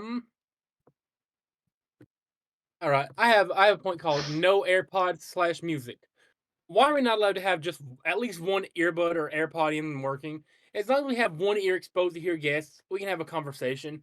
I don't want to listen to that god awful Jason Mraz "I Feel Like Dancing" song, I feel or like "Hamster Dance," dancing. or "Country Fair" by Crystal Dew, or any, or gonna down at the country fair. Got a date with a girl, a pretty rancher's daughter, green eyes and golden hair. Gonna Yeah, pick her up at 8 after some soap and water, and we're headed to the county fair. Well, it's a full that song. yeah, The fact that I can still like almost recite that despite not hearing it after a year tells you how often I heard it. yeah, Uh, but I don't want to listen to any of those awful songs in the playlist. Let me listen to what I want. Okay, the guests do not care one bit. I don't care if a coworker anywhere has one earbud in. Let me listen to my Metallica or a Kanye or Jamiroquai while working. Please stop the pain of the hamster dance. I still get sleep PTSD from it, and I quit over a year ago. yeah, yeah. Like, if I have PTSD, it hasn't kicked in yet, but it might. It might. I hate that music so much that it's just like blocked out of my head. Must be nice to not have to hear that in your nightmares. Oh, I still hear it in my nightmares though. Like, dude, I mean, okay, I quit, what was it, 4 days ago at this point? And I had a dream about being at work. Like, Okay. actually, it was a pretty weird dream. I'll just get into that really quick. The dream was that like I had to work up the hill, right? And it's like I'm walking up the hill. I'm getting to Tennessee Tornado. Like I walk into the office. I'm talking to Leah, asking her where I'm supposed to go. And she tells me that I'm supposed to go to this game that I've like never heard of before. I'm like, oh, is that like a new game? She's like, no, it's been here forever. Like, how do you not know that game? I'm like, I don't know. Where is it? She's like, it's inside the building. And I'm like, inside the building? What? So like I walk outside, and 3 Point is now like an enclosed indoor game, sort of. And then that wood wall like warps around to where like the edge of it, like it's got like that wood wall that goes like all the way, like yeah. Yeah. So there's like a roof over it, and then that roof comes down to like follow the contour of 3 Point, but it sort of curves out even further and like connects to the edge of the wood wall that's actually there, and then that Okay. starts like, and then across the walkway is this like giant entranceway into basically like a casino style building, and then like immediately to the right is the game. And like you swing the hammer and you try to get the thing up to ring the bell. It was like Yeah. one of those games. And I just remember like just literally in my dreams sitting there for what felt like hours while nobody played the game. It was just such a surreal dream to be in a part of Dollywood that doesn't exist, having an average day running games. That's something. Yeah, Okay. I'm struggling to think of where to go next. I have a lot. I only have Okay. like 5 left. All right. So I'm gonna have to start hammering a bunch of money in. Okay. Let's talk about the host lounge, because we've been talking about it. We've been dancing around this. Yeah. Uh, yeah, you can get a free meal, which is great for us. No sarcasm there, believe it or not. But it's going to be some combination of under or overcooked, Hmm. under seasoned, old, and likely discolored. Because, as I've told on the show before, I once had a green pork chop, Yeah, right? me too. And when they have chicken and rice, you better add all the pepper you can humanly handle, and then double it to add some taste to that rice. The highlights, like genuine highlights, like outside of being sarcastic here, are the fruity pebble vanilla pudding and the chicken tenders. The biggest highlight, somehow not getting food poisoning from it all, although I did once throw up, and I had some other close Me calls. too. Yeah. Okay, I It, would say like some of the best things we've had. Whenever they have like the roast beef, that's always really good. The Salisbury steaks kind of hit or miss. They're literally just hamburgers with mushroom soup on them. It's not that good, but sometimes it's weirdly good. The chicken tenders, like you said, are immaculate. It's hard to mess up chicken tenders. My favorite thing they have in the host lounge though is the stuffed shells. Muy bien. But also, like you said, I've had a green pork chop. I've had a raw pork chop. I've had medium rare chicken. Like I've had so much undercooked and overcooked and food poisoning food. And some of the stuff they have up there, it's like genuinely is just bad. Like sometimes they'll advertise like, oh, we're having barbecue chicken, and then it's like just thighs and drumsticks, which, in my opinion, is the worst part of the chicken. Like I'll eat it, I don't mind it, but there's so much tendons and veins in there that it's kind of gross. And once you pick around all the shit that's practically inedible, there's not that much meat on them. Like it's not that good of a cut. Like I don't yeah I don't get why they have stuff like that. The pizzas, mid, but like good mid. It's just an average pizza. And I'm not so much of a dessert enjoyer. I don't really eat sugar. But like on the occasional days that I'd get one of those, like yeah, the puddings are pretty good. But my favorite thing, I don't know what they were. I called them half bakes because it was like I'm sure you'll remember these. It was like half baked, like brownie dough or like blondie dough. Like it was basically that consistency. Like if you made like some sort of a batter for like brownies or blondies or cookies or something, but you only cooked it halfway, and it was almost like a mashed potato consistency. I don't remember that. Yeah, I those things were weirdly good. Like I really liked them. The biggest thing that I loved, absolutely loved in that host lounge was the salad bar. I'd get my salad bowl. I'd put about 3 leaves of lettuce in the bottom, and then I'd fill it up with ham, bacon, boiled eggs, cottage cheese, actual cheese, and I'd drench it with some sauce on top, and that was like my protein hack for the day. And let me tell you, that was great. I loved it. I, the food quality really went downhill though after Darren got moved from the host lounge to just like the random restaurants around the park.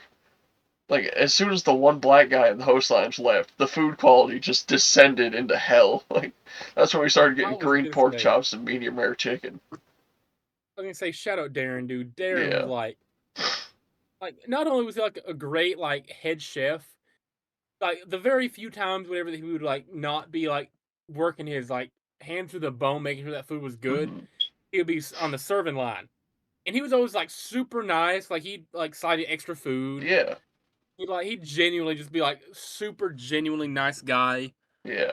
Yeah. I Shout out loved him. Darren. He was like a it's like I don't want to say He was like Chef I'm trying to find the word from for it. South Yeah, Park. yeah, but like not fat. Yeah. He looked like he was ripped. Oh yeah. He was in great shape. He was like the physical form of Chef from Total Drama, but Yeah. the politeness of Chef from South Park. Yeah. He's like a That's a good combination way of of them. putting it. He looked he had the face of Michael Clark Duncan, the body shape of Chef from Total Drama Island, the politeness and like soft spokenness of No. Chef from South He Park. had You know who Michael Clark Duncan is, right? Yeah. He had the face of Michael Jordan in his retirement speech. I was gonna say Michael Clark Duncan. If I show you Michael Clark Duncan, you'll know exactly who I'm. He looks just like Michael Clark Duncan. The guy from the Green Mile and from Talladega Oh Nights. my god, yeah. Yeah, he does. He looks like Michael Clark Duncan. R.I.P. Michael Clark. This is literally Darren from Dollywood. Yeah. Yeah. Yeah, I have a point about the host lounge here, right? Why do they only stock the ice cream freezer in the winter? I want frozen moo juice in the summer when it's 100 degrees out, not in December when it's below freezing. Great point. Okay, let's talk about All right. Trying to find a good one, like a nice one to go into. How about the guest couples? I have a full point about guest couples. Okay, let's hear it. I think that every male that's in a couple between the ages of 18 and 26 is so fragile.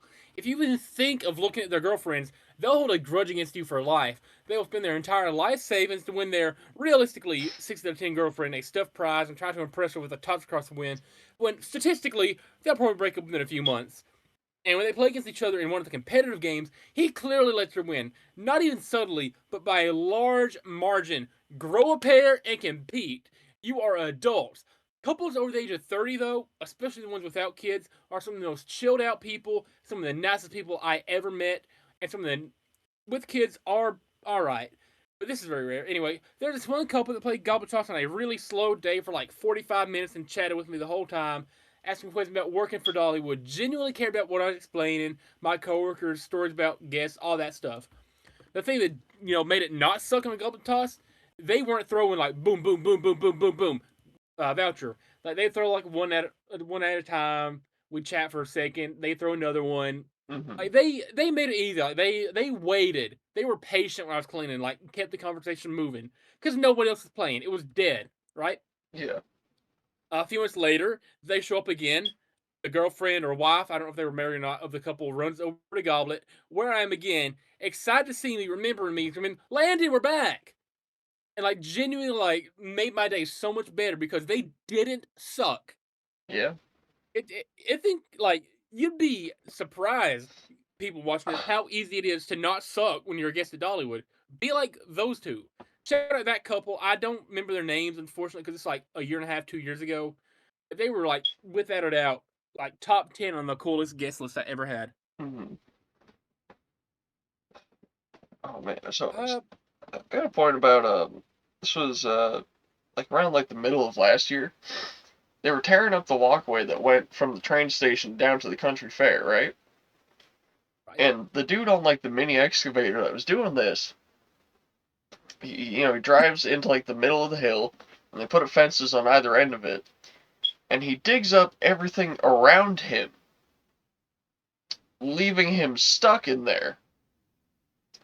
And in the process of digging, hit a water line, causing a perpetual leak that they didn't fix for over a month. So the ground in the country fair was just constantly wet while they had to figure out a way to get this excavator out of there because he literally dug a hole around himself. Now look, I own a lot of heavy equipment, okay? I have never done something that stupid in my entire life, and I have put hundreds of hours into my backhoes and my trenchers and my tractors and all that stuff. I have never done something that stupid in my entire life, and I never will because that is just idiotic. I don't get how that guy fucked that up. Like, genuinely.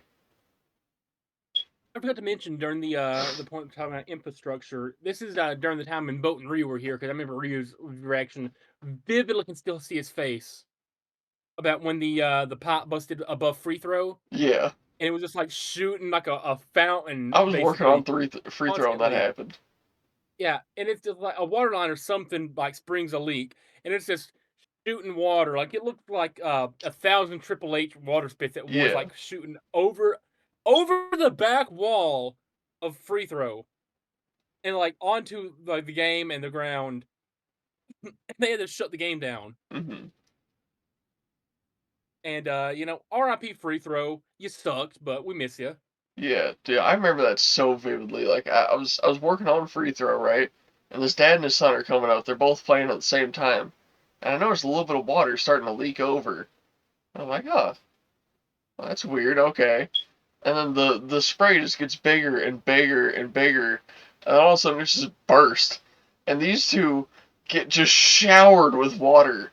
And they're like, oh, what is happening? And I'm like, oh man, I don't know.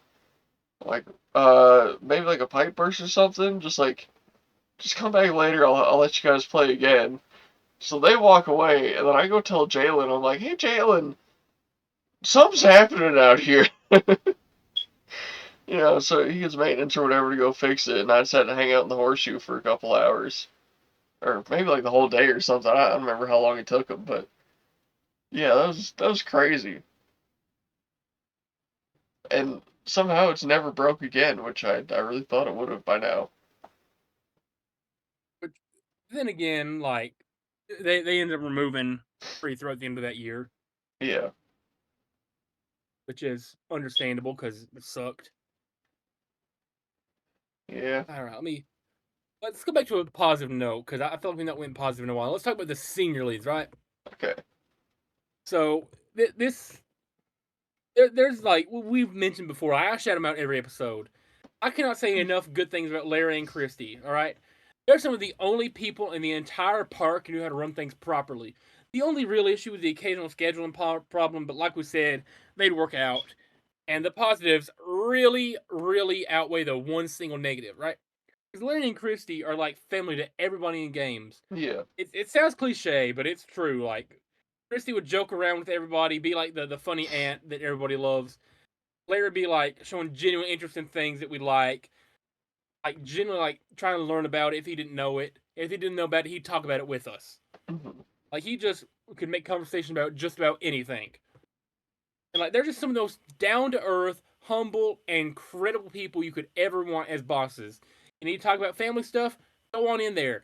Like their doors open. Just need a minute to catch your breath after stalking, or if it's too hot, go ahead. You just need to get something off your chest regarding a coworker, a guest, or anyone else. They're there for you. They're two of the greatest humans to ever live, and I cannot put into words how awesome they are and how much I love Larry and Christy. yeah. I completely agree with that point. They are two of the greatest people on the entire planet. I mean, I can genuinely think of nothing they've ever done to like make me mad or upset me Yeah. or wrong me. They are two of the nicest, most just genuinely good-hearted people in the world. And what's crazy is like when I first started working there, pretty much everyone was like, "Oh, you gotta watch out for Larry. Larry's mean. Larry will get on you. He is so angry." Dude, Larry is the nicest person I've ever met in my entire life. From the first minute I met him, that dude loved me and I loved him back. Like Yeah, Larry's he's awesome. incredible. That's why I like tell him whatever. Like he was genuinely one of the best bosses I could have asked for, and like I think I've told him that like right before I left. Like he was a really good boss, and like I appreciated him like just working with like my scheduling issues and stuff like that constantly. Because Mm, when Christy had to leave for a while at the end of my last season to take care of some stuff, uh, like Larry really took over. Like you could tell like he was really stressed out about it. And I told mm, him like, "Hey man, like you did a great job during this. Like thank you so much for like working with me during this." yeah, And I just told him how much he meant to me as a boss. yeah, he's really great. Yeah, I assume you're running out of points. You just want me to bring stuff up. So I have two more. yeah, so I'll start running through a bunch, and then we can bring up yours if you want at some point. The J ones, right? Let's talk about the J ones while we're in this Yeah. section, of my part of the doc. So every year around summertime, Dollywood brings in a batch of J ones, pretty much every part of the park. We've had some great ones in game. 2023, before your hmm time, we had Diego from Colombia. I think that was when we had Nat. There was another one I can't remember her name. Liz, yeah, Liz. It was Diego's now wife, a girlfriend at the time. Then they got engaged. Now they're married. Uh, but they were all awesome, right? In 2024, we were graced with Bo and Ryu from Thailand, Yep. Sude from Turkey. Uh, you had Turkish David, who was, hmm I'm pretty sure he was, you know, Think so. Yeah. girly pop, as you might say. But of course, some of them are still learning basic English, but at least they're trying to learn, unlike some people we've mentioned previously. hmm All in one, the J1 program is one of the cooler aspects, and occasionally some of them do slow the job down a bit, but that's just like a learning curve. Having Boat and Ryu on the team evened it all out because they had a better work ethic than half the people who were American on our team. Yeah. And you know what? Boat and Ryu, like, two of the nicest dudes we ever met as well. Yeah. And we still talked about to this day. We We still do, talk yeah. about boat on every episode. I shout out boat every episode. Yeah, I still talk to him on Instagram sometimes. Yeah, like In fact, I was telling hold on, you. I got something right here from boat. Not technically from boat. Wait, is it right here? Hold on. I'm pretty sure I got it in this box right here. There it is. So we found this Superman ball just like in one of the Okay, cabinets in like the bottoms of the games. And we would just play with this thing all day. Like we just throw it at each other, try to do like stupid stuff with it. This Superman ball is me and Boat's form of entertainment for that whole season. And after he left, I took it home with me as a permanent reminder of Boat because he is my Super Ball. I love boat. Like I think like you and Alec teaching boat English swear words Yeah, that was kind of great. ruined him. Yeah, he You just, teaching oh him fuck, the like just all the time. was it you or Alec who taught him the N word? Me, that was me. Of course, of course. Yeah. Uh, I mean, I like even just talking about boat, dude. I'm smiling. That's how much Yeah, boat like really made a positive impact on us. Like you just mentioned boat, and like we're gonna light up because he's yeah. like one of the funniest, both intentionally and unintentionally people ever. No, Uh, on his during the last great, day at the park, I took him to the Blue Moose.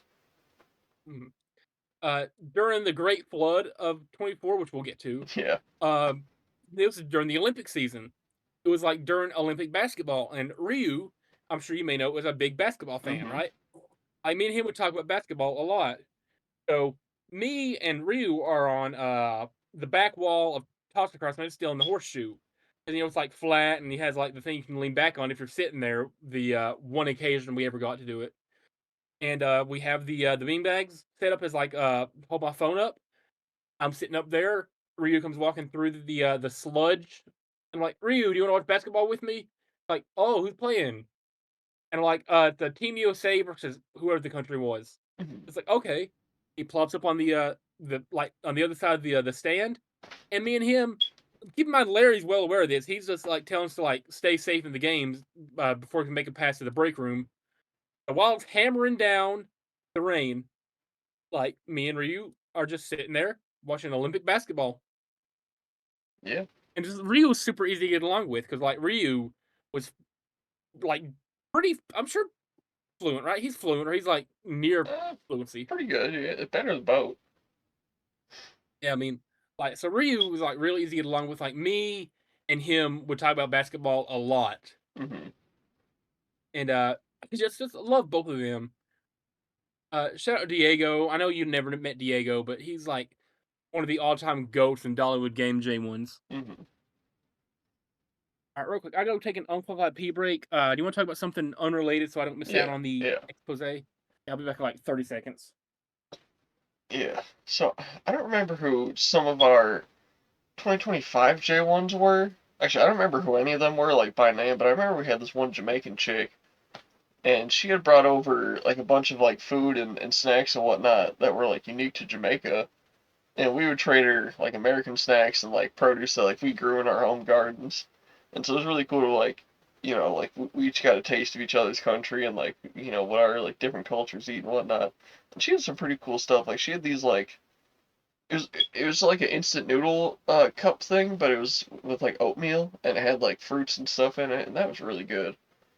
And I wish I remember what those were called so I could get more of them. And then I don't remember what else she had. It was sort of like grits. It came in like if you know like the little like travel size cereal packages. It was like one of those, but basically just had like different flavored like grits and like cream of wheat type stuff in it. That was really tasty. I'm back. Talking about the host lounge. No, I was just talking about this like Jamaican like grits in a box type thing. That was really good. Okay. Okay, let's. See, I'm trying to get through all mine too without.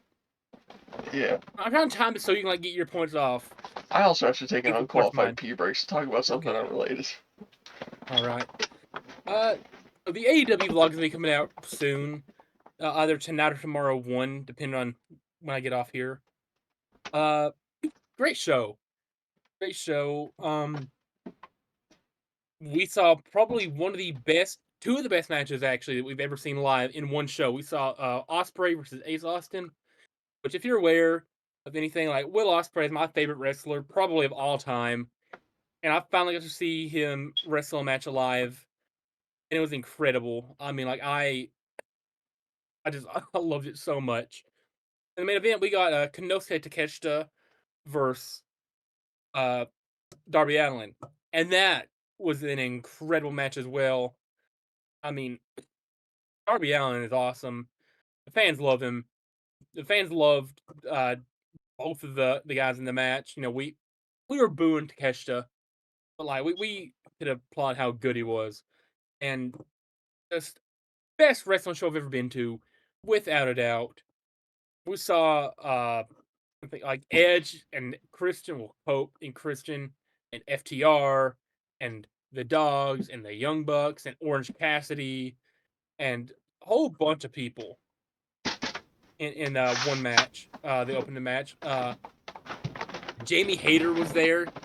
Tommy Boy's first wrestling crush, the thing that made him fall in love with wrestling. Shout Jamie out Hayter Jamie was Hayter. there. But you'll have to see the vlog to see what we saw. Yeah. Is the vlog up yet? Now I was telling them the great audience here that either tonight or tomorrow one Okay. I'll get it uploaded. Cause might as well try to make it the thumbnail tonight if I can. I Alright. was just too tired yesterday to do it because I got home and within like I got something to drink, got home, laid down for maybe like 10 minutes, and then I had to go to bed because I had work this morning. Yeah. And I got home from work, immediately went to the living room, turned on the TV as I started writing my expose points. I started watching WrestleMania 17 while writing my expose points. Finally getting around to Okay. watching WrestleMania 17 because Netflix has every WrestleMania, and that brings us to now. Hmm. Anyway, let's talk about HR. Okay, these 2 points go together. Talk about HR and wardrobe. All right. Alright. So HR is an enigma. You hear about it so much, but the average employee will encounter it maybe like 3 times in a calendar year. I visited when finishing my application and with login help when scheduling a couple times, right? Mm-hmm. That's the only 2 times that I went to HR. Oh, no, I mean, the only few times I went to HR was scheduling issues and when I first got hired. When you do visit, be prepared to stand in the HR waiting room for 10 minutes while the one receptionist on the clock uh, hangs up the phone after like a half-hour conversation, it feels like, just to tell you some information that could have been emailed to you. I'm sure they serve some kind of purpose, but it's such a hassle getting up there for your whatever purpose. You need to block out like an hour and whatever for your day to be able to get up there from your place of work and get back down to your place of work. Don't do it before or after your shift. You got to carve out like a whole hour of your day dedicated to going to HR just to change your UKG password because God forbid you do it like on your own. Yeah. Yeah, On that's top pretty of much the that, only reason I went up there was just to change my password or like get comp tickets. Yeah, on top of that, let's talk about wardrobe, right? Same concept for HR applies to wardrobe. But there's usually a line of 5 people in wardrobe waiting, and they only get one at a time despite having 2 or 3 people in there. At least one of those people is a new hire and will take no less than 15 minutes to get sorted out. But there's no shame in that. I'm not hating on them because, we've all been there. But it takes forever to get what you need. And in the end, they grab like 5 shirts in those 15 minutes. It isn't too much quicker for the established employees, though. I hated going to wardrobe as much, and I never thought on my I can't talk. I hated going to wardrobe so much that I just never turned in my uniforms or name tag or anything when I left. I still have all my Dollywood uniforms, all right? I hated going to HR too, so I still have my host ID. And you know what? I'm keeping them all. Because what are they going to do? Fire me? That's a good I point. never turned in my uniforms or my name tag or my host ID. Yeah, I still have one of my name tags, and I do have my ID from last year, which conveniently has my signed Connor Martin duct tape on the back. All right. Got a Connor Martin. Yeah. Okay, let's talk about music earlier. Let's have a full point about the music. I get that a country musician owns the park and we're in the South, we're gonna hear country music. But what I don't understand is why is the playlist everywhere like 8 songs long? Why is it the same Yeah. playlist on a 30-minute loop year round, other than like Halloween and Christmas when 3 Point gets a different playlist and the Country Fair gets a different playlist, right? Hmm. Country Fair has the worst. Get ready to hear Lemonade and Hamster Dance no less than 15 times a day. 3 Point has a terrible playlist because, I hope you like Alien Ant Farm's cover of Smooth Criminal I do. because you'll hear it in your sleep after a shift at the games around the tornado. You can walk through the same area of the park a few times and hear the same song within a half hour of each other. The live music is awful too. More than likely, on your way to the main host lounge, you'll encounter live music of some sort. For some reason, the sound techs don't know that not everyone in a 2,000-foot radius needs to hear a Dolly sing along or a bluegrass song that's completely awful. But my only question is, Tommy Boy, do you Yeah. feel like dancing? No, Little but I inside do joke miss there. you asking me that. Yeah. Now, okay, I will Ask say, you that every hour. I actually I do really like Alien Ant Farm's cover of Smooth Criminal. In fact, I think it's better than the original. So that was like the one song on the entire playlist that I didn't hate. I thought you liked Love Potion #9 too during the Halloween season. Oh yeah, yeah, I love that song. Yeah. They had the really crappy cover on 3 Point playlist of Elvis the remix with a little bit like a little less conversation and a little more action, please. Yeah, Pretty sure it's a song about Boing Boing and a Portal of Narnia, it is. but they played it a Dollywood playlist. Yeah, this year they added "Never Gonna Give You Up" to the 3 Point playlist, so you get See, like rickrolled I every actually like that 45 song. minutes. I actually like that song though. It's the only thing, so I wouldn't mind that. Yeah, but do you like getting Uh, rickrolled every 45 minutes? I like the song, so yeah. Okay. What else? They had the Space Jam theme was on the 3 Point playlist when I worked there. Uh, that one Beastie Boys song. Oh, yeah, it wasn't even The one of their good songs either. It was the one that's from the Dark Wimpy Kid movie when Rowley and his mom were dancing at the prom. You know what I'm talking about? That song? Yeah, It's a intergalactic or something like that. yeah, Planetary, yeah, yeah. intergalactic, whatever. Intergalactic planetary. Planetary, planetary, and Yeah, yeah. like they could have at Don't least put like you "What You tell Want" me. on there. Yeah, they could have put like No Sleep Till Brooklyn. They could have put like one of the songs that like people know or like. Yeah, I mean, I should say. You Gotta Fight for Your Right could have been a good song to put on there. right. It fits like the upbeat mood, but whatever. Or like, You had oh, the dude, I would love to hear what's the song? "Rock and Roll All Night and Party Every Day" by Kiss.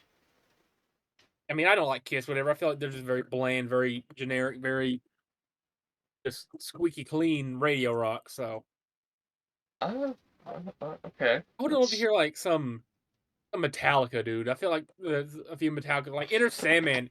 I hate Inner Sandman because it gets so overplayed, but it would have been cool to have on the playlist. Metallica is such overrated, generic radio clean rock music. You say that until you hear "So What" from the Garage album. Anyway, I just want you to look up. Sidebar: look up the lyrics to "So What" by Metallica. Okay, Don't show them on camera because this is against the term the part of the expose. Just look up "So What" lyrics by Metallica. all right, all Again, right. you don't have to read them. I just want you to. I mean, like, you don't have to read them aloud. I just want you to read them. Pull these up. Oh yeah, yeah, I've read these before. Oh, But okay. still, they publish Yeah. this. Okay. That's all right. All right. I see what you mean. Yeah, put that on 3 Point. I would. Okay. Let's talk about guest stealing. You mentioned this earlier, but I have a full point about it It's always the. that I completely forgot about. Yeah, it's always those people. Mine didn't even. Yeah, mine didn't mention the ring-a-dings. Occasionally, guests will get the bright idea to try to grab a prize and run, or alternatively, grab a larger prize than what they're supposed to have. Now, I'm also against the highway robbery that we ran in games, but stealing prizes was something I didn't understand. A lot of the time, they'd be stealing from games where a win is guaranteed. Especially if there's nobody really around, they grab it and run. Now, I didn't care too much, but to seem like I did, I have to yell at him to make him give it back. A few people did it as a joke and immediately put it back, which is funny the first couple times. Some people were pricks and just said, this is a direct quote, "You guys make enough money anyway, one prize isn't hurting you." Somebody actually said that. Which, if you're broke, it's totally fine. Just don't make me have to yell at you like a 5-year-old stealing candy. In fact, the 5-year-olds were better behaved than prize snatchers about 99% of the time. Yeah. More often than not, kids knew not to steal. It was adults and, people around that age, a little bit younger, who were stealing. If that was funny. I'm just saying, if teenage Not. me went through Dollywood, I would have been stealing all sorts of stuff. Well, teenage you was a menace. Like you now, Yeah. like in your early 20s is actually a contributing member of society. Yeah. Yeah. Like Yeah. I give money to homeless people sometimes. Back then, I would have been taking it from them. They're they're probably gonna go buy like meth with it or something, but If that's what they want to spend it on, I'm cool with that. gotta gotta act in good faith. Let's okay, I have a okay, this one I'm really passionate about. This is about dumb guess at the Tennessee Tornado, alright? Okay. I know you didn't work at Tennessee Tornado much, but my first season was spent primarily at Tennessee Tornado, so I dealt with this a lot. And I'm sure you'll have a couple stories at least or a couple examples, but you meet some of the stupidest humans alive when you work at the Tennessee Tornado games. The time saver pass entrance is on the opposite side of the main entrance, Yeah. right? It's clearly marked with a sign that says time saver pass It's up marked this with two staircase. signs. Yeah. Does this stop anyone from going to the time saver stairs without a pass? No. Does this stop time saver pass owners from going to the main entrance before leaving and asking us where to go? No. If you're in Tornado Alley, which is right beside the entryway for the time saver pass owners, you can see this unfold in real time, no less than 20 times per day. Also, stop calling them fast passes. You're not at Disney World. You're at an entirely different park that's 2 states and 10 hours away, and that's trademarked by the Rat Trap. I also love when a ride goes down and everyone within a 2,000-foot radius flocks the games for the next 2 hours.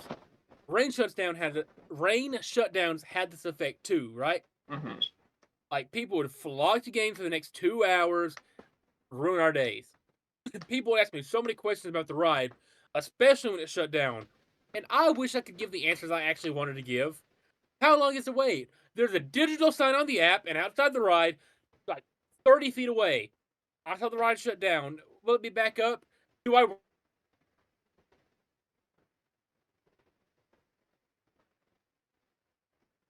Sorry about your luck. Better luck next time. Can you tell me? No, I can't and I won't. Ask a ride attendant. Ask anyone standing outside the ride and in the uniform for the tornado. Hmm. And that's what I wanted to say, of course, but I never could. So you mentioned them calling them fast passes, and it isn't Disney. I have on multiple occasions caught myself saying flash passes because I'm so used to going to Six Flags, which is my local theme park growing up, and Six Flags is partnered with DC Detective Comics, so they have a lot of like DC comic character themed rides around there. And there, you skip the line pass is the Flash Pass, and it's literally a picture of the Flash on a card. And like I so many times been like, oh yeah, you got the Flash Pass. I'm like, the what? I'm like, sorry, time saver. You got a time saver? Hey, I'm gonna keep staying in this little area here. Uh, Going along with that, we got questions about the arcade. This was in both areas whenever the Yeah, Country Fails still had the arcade. Whatever happened to Jeff, the arcade guy? Is he just primarily up top now? yeah. They're just all three of them are just up top all the time. Man, shout out Jeff. I love Jeff. But next up is an issue that plagued everyone in games. One that was common in both games areas when my time there, when both had the arcades attached. I want to air this out for every person with an empty skull who cannot even fathom this. Right? We do not work in the arcade. We cannot sell you tokens. We cannot fix the broken claw machine. We cannot refund you for tokens that you lost. You cannot use gameplay vouchers on the arcade. You know what you can do? Go ask the man literally standing in the arcade. What do you think of that? Yeah. Actually, I got a kind of funny story about the Country Fair arcade when it was still there. This guy comes up to me. I think I was on Toss Across, and he's asking me how to get vouchers. I'm like, oh, well, right behind you, is the register. There's two guys standing there. Just go talk to them. They'll get you tickets. He turns around, starts putting money into the big claw machine, right? And he's just like pushing buttons on. He's like smacking the side of it, and he's like yelling, "Give me my vouchers! Where are my vouchers?" And he turns around and he looks at me. I go, "Sir, that's a claw machine." And he's just staring at me. I go, "Those two guys right there, they'll give you the vouchers. You are standing at a claw machine. You just put money in to play the claw machine. You have to talk to those guys right there. They're selling the tickets." And he just looked at me in total bewilderment like I was speaking Estonian. And just continues to bang on this machine, yelling at it to give him vouchers, and then just throws his hands up in defeat and walks away. And then I went over and played the claw machine. Win anything? No, of course not. Of course not. Of course not. Um, let me scroll back. I'm scrolling back up for something. I, Let's talk about the rare good customer. We've been talking smack about customers, right? yeah, Talk about the rare good customer. This is for every 500 dumb or complaining customers, you'll have approximately one good customer. The ones who genuinely laugh at your heckles and joke right back, or talk about the artist for the shirt you complimented, or the ones who seem to actually care about us in thoughtful ways.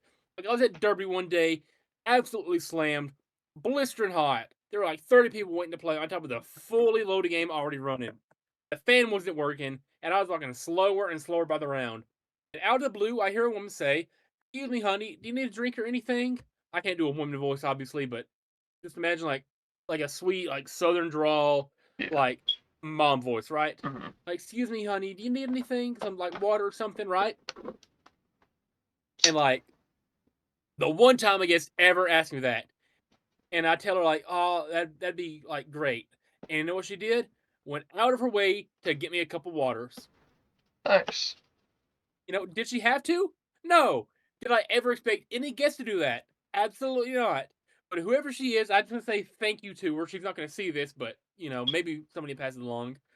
Some guests are genuinely awesome, and they deserve the world and more for treating us like actual humans instead of a punching bag or an NPC. Most people still treat hosts like garbage, though. Yeah, yeah. I've had a few good experiences with guests. Like, usually it'll be like like an older couple or like someone like about my age playing the game. We'll just have like a cool little chat while they're playing, and then they go their separate ways, and it's the end of it, whatever. But I do kind of cherish those moments where it's like, dude, thank you for just being a human, Not dog. sucking. Yeah. Yeah. Okay. That's fine. How about asking about stuff I don't know or don't care about? I feel like this is. I Happens feel like every you'll have a day. lot to add to this. Yeah. You'll have a lot to add to this. What's the best restaurant for blank? What store around here sells blank? Where can I get blank? Where is blank? Is blank anywhere near here? Do I work in food? Do I work in the shops? No. Why would I know the exact location of a shirt or a bubble wand or whatever overpriced piece of trash you want to buy? I also love it when they ask me up the menu to restaurants is they can't look at their phone, which Hmm. conveniently, 75% of the time, has the app already downloaded. And in most cases, they're using it to see a map. Look at where you are in the park. We're in the games. I'm assigned to games, not the grist mill, not the Dolly experience, not the Emporium, or a restaurant. Stop asking me. If most of us don't know where your Dolly themed butterfly pin, or Dolly cookbook, or replica jewelry, or whatever it is at, it's probably time to stop asking us all. Okay, so I actually had like a really, really good memorization of where everything was in the park and generally what they I had, do so care. that actually wasn't an issue for me. Like, pretty much the only time guests would ask me about stuff I didn't know was like stuff that had to do with rides. They'd be like, "Oh, what's wrong with this ride? When's this ride gonna be open? Who's at that ride?" And I was like, "Dude, I don't know. I don't work in rides. Like, that's their own thing. Gotta ask someone that works in rides." Um, but yeah, whenever they're asking me like, "Hey, where do I get this? Where's this at?" Whatever. Like, I would almost all the time know it. Okay, I do have one kind of funny story. I've told this on the podcast a couple times, but I was working Plinko. This was last year, so Plinko was like way off to the side, like just totally out of the way, whatever. And I'm just sitting there not doing anything because nobody ever plays Plinko anymore. And this lady comes up to me and she goes, "Do you know where I can get Dolly's red wine?" I go, no, I don't know where to get that." She's like, "Well, I know you have it somewhere in the park. Like, do you guys have like a wine store somewhere?" I go, "No, we don't have any alcohol in the park actually." And she's like, "Yeah, my sister sent me here to get Dolly's red wine." I'm like, "Well, you're not gonna find any alcohol here unless you brought it." She's like, "I'll prove it to you." I'm like, "Okay, you do that." And she starts typing into her phone, and she goes, "Look, you can get Dolly's red wine at," and she like reads out whatever like specific store you can get it at, and she's like, "Oh, it's only at this one store." I'm like, "Yeah, not at the park." She goes, "Oh, well, I bought a ticket for nothing." You're gonna spend $100 on a ticket to go in and buy a $40 bottle of wine. If that, yeah. What she actually ended up doing was paying $100 for a ticket to argue with me about where the wine was, only to realize that it's at this one specialty store in Pigeon Forge. Something that, she probably should have looked up before she went to buy the wine. Somebody probably looked up before she bought a ticket. Yeah, Should have looked up before she even left the house or right, whatever she was staying at. right. And like, here's the thing with like celebrity alcohols, right? They're not unique, okay? Like Stone Cold's beer, okay? You think Stone Cold actually like formulated that beer himself? No, he said on his podcast multiple times that like some brand approached him and they're like, "Okay, well we have like these kinds of beers here. Like we have this that we sell under this brand is this one. We got this that we sell under that brand is that one. Just pick out which one you like and we'll make that the Broken Skull beer." And he picked out the one IPA and that became the Broken Skull IPA. But like six other brands also sell that exact same mass-produced beer as other branded beers. It's the same thing with Dolly's red wine. Like it's not like Dolly was sitting there doing wine tasting on specialated formulas that haven't been released to the public and went, "I want that one."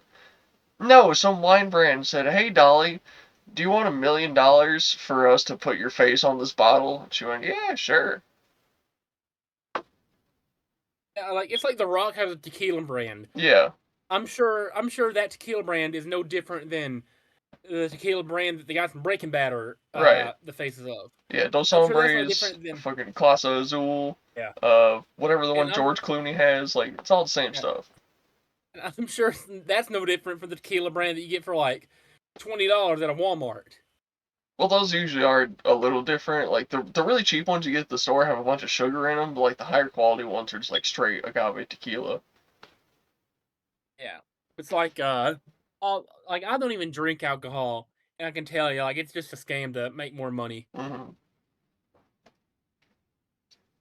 On that topic, let's talk about guests asking about obvious things, right? Yeah, More stupid guest humor here. I love it when some half-wit parent tries asking me, "Where's the nearest baby changing station?" or "Is there any way to park my stroller?" or "Where's the nearest restroom?" As if there aren't 10 signs pointing to each of them. yeah, Like, can you not read? And you know what I love even more, Tommy Boy? When they ask another person the same question after stumbling around for 5 minutes after I tell them the answer. that's what one of my And points guess what the is. other person said? The same exact answer. They love to act like, ask stuff like, "Has anyone won this today?" When they can look around and see the exact prizes from the game they're at. But God forbid they turn around for an excruciatingly long 3 seconds. The other patrons packing the same Sonic plushes that hang above them. Yeah. So I got pretty much the same point written down, but it was one specific instance of it. So it was me and Diana. We were on Balloon Pop and Toss Across, and this guy comes up. He asks Diana. Well, he's like holding out his card towards Diana. And he's like, asking to buy vouchers, whatever. And she's like, "Oh, you gotta head down to the end of the building there, over on the other side. That's where they sell the vouchers, yada yada." He takes 3 steps over to me, tries to hand me his card, and goes, "I'd like to buy vouchers." I look at him and go, "What did that lady just tell you?" and he goes that I have to go down there to buy vouchers.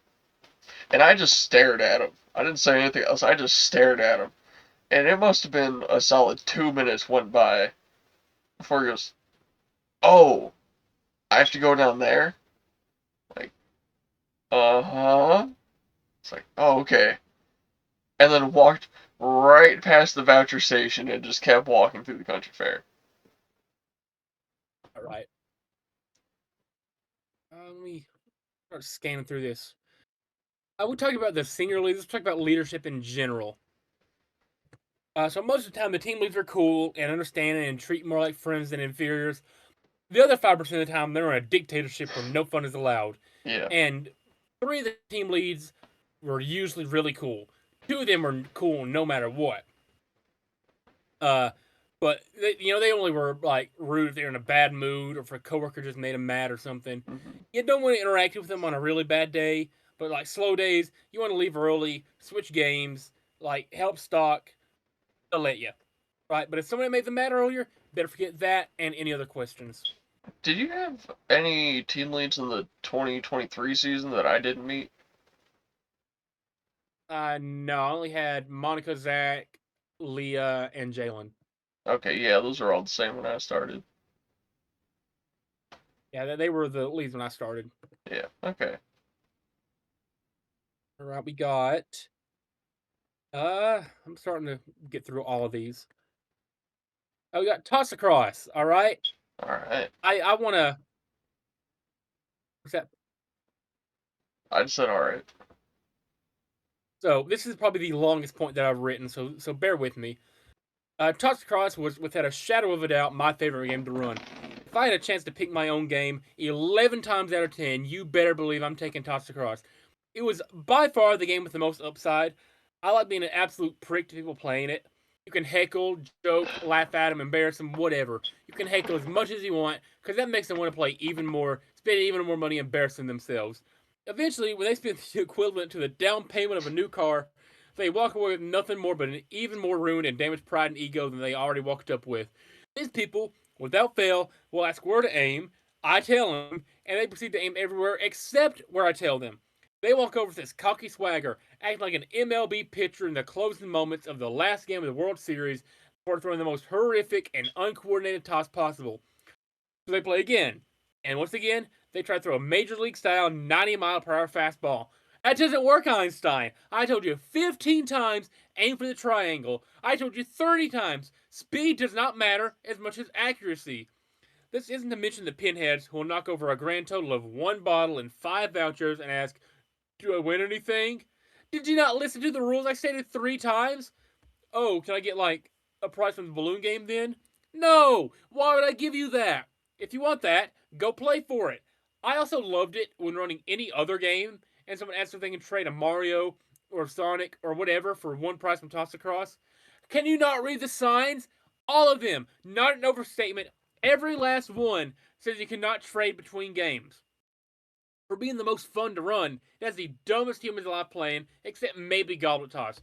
I love it when a guy who's nearly 40 years old and says something like, "Oh, I was a pitcher for 4 years in high school." Do I like? Do I look like I care that you were semi decent at a sport barely related to this 25 years ago? No, I do not. Don't tell me about your failed athletic career. The foreigners, again, not racist, can sometimes be awful to play with or explain rules to. So thank God for Beanie being there to translate to Spanish for those who couldn't understand English, despite living here for 3 decades. It doesn't matter who they are or what language they speak. Nobody can seem to comprehend the fact. One simple rule: all bottles must leave at the same time. I've gotten into arguments with guests, parents, grandparents, older siblings, chaperones, you name it. I've had parents demand me to give their voucher back after losing. Something about Toss Across covers the last 2 remaining sales in their pea brains of these customers. You'd think some people would read the sign before playing, but nope, nobody does. In my 2 years at Dollywood, there was a total of maybe 20 people read the sign to any game. Maybe one person read the toss across sign. It's incredible how unaware people are of their surroundings, and I use that as fuel, making as many possible lines like "the sign is right there" or what have you, but playing off it being as a friendly joke. As far as jokes go, some people take them on the chin and fire one right back. Other people get defensive and complain if you even so much as chuckle at a bad throw. The first group are some of the highlights, the people who could take a joke and didn't suck, right?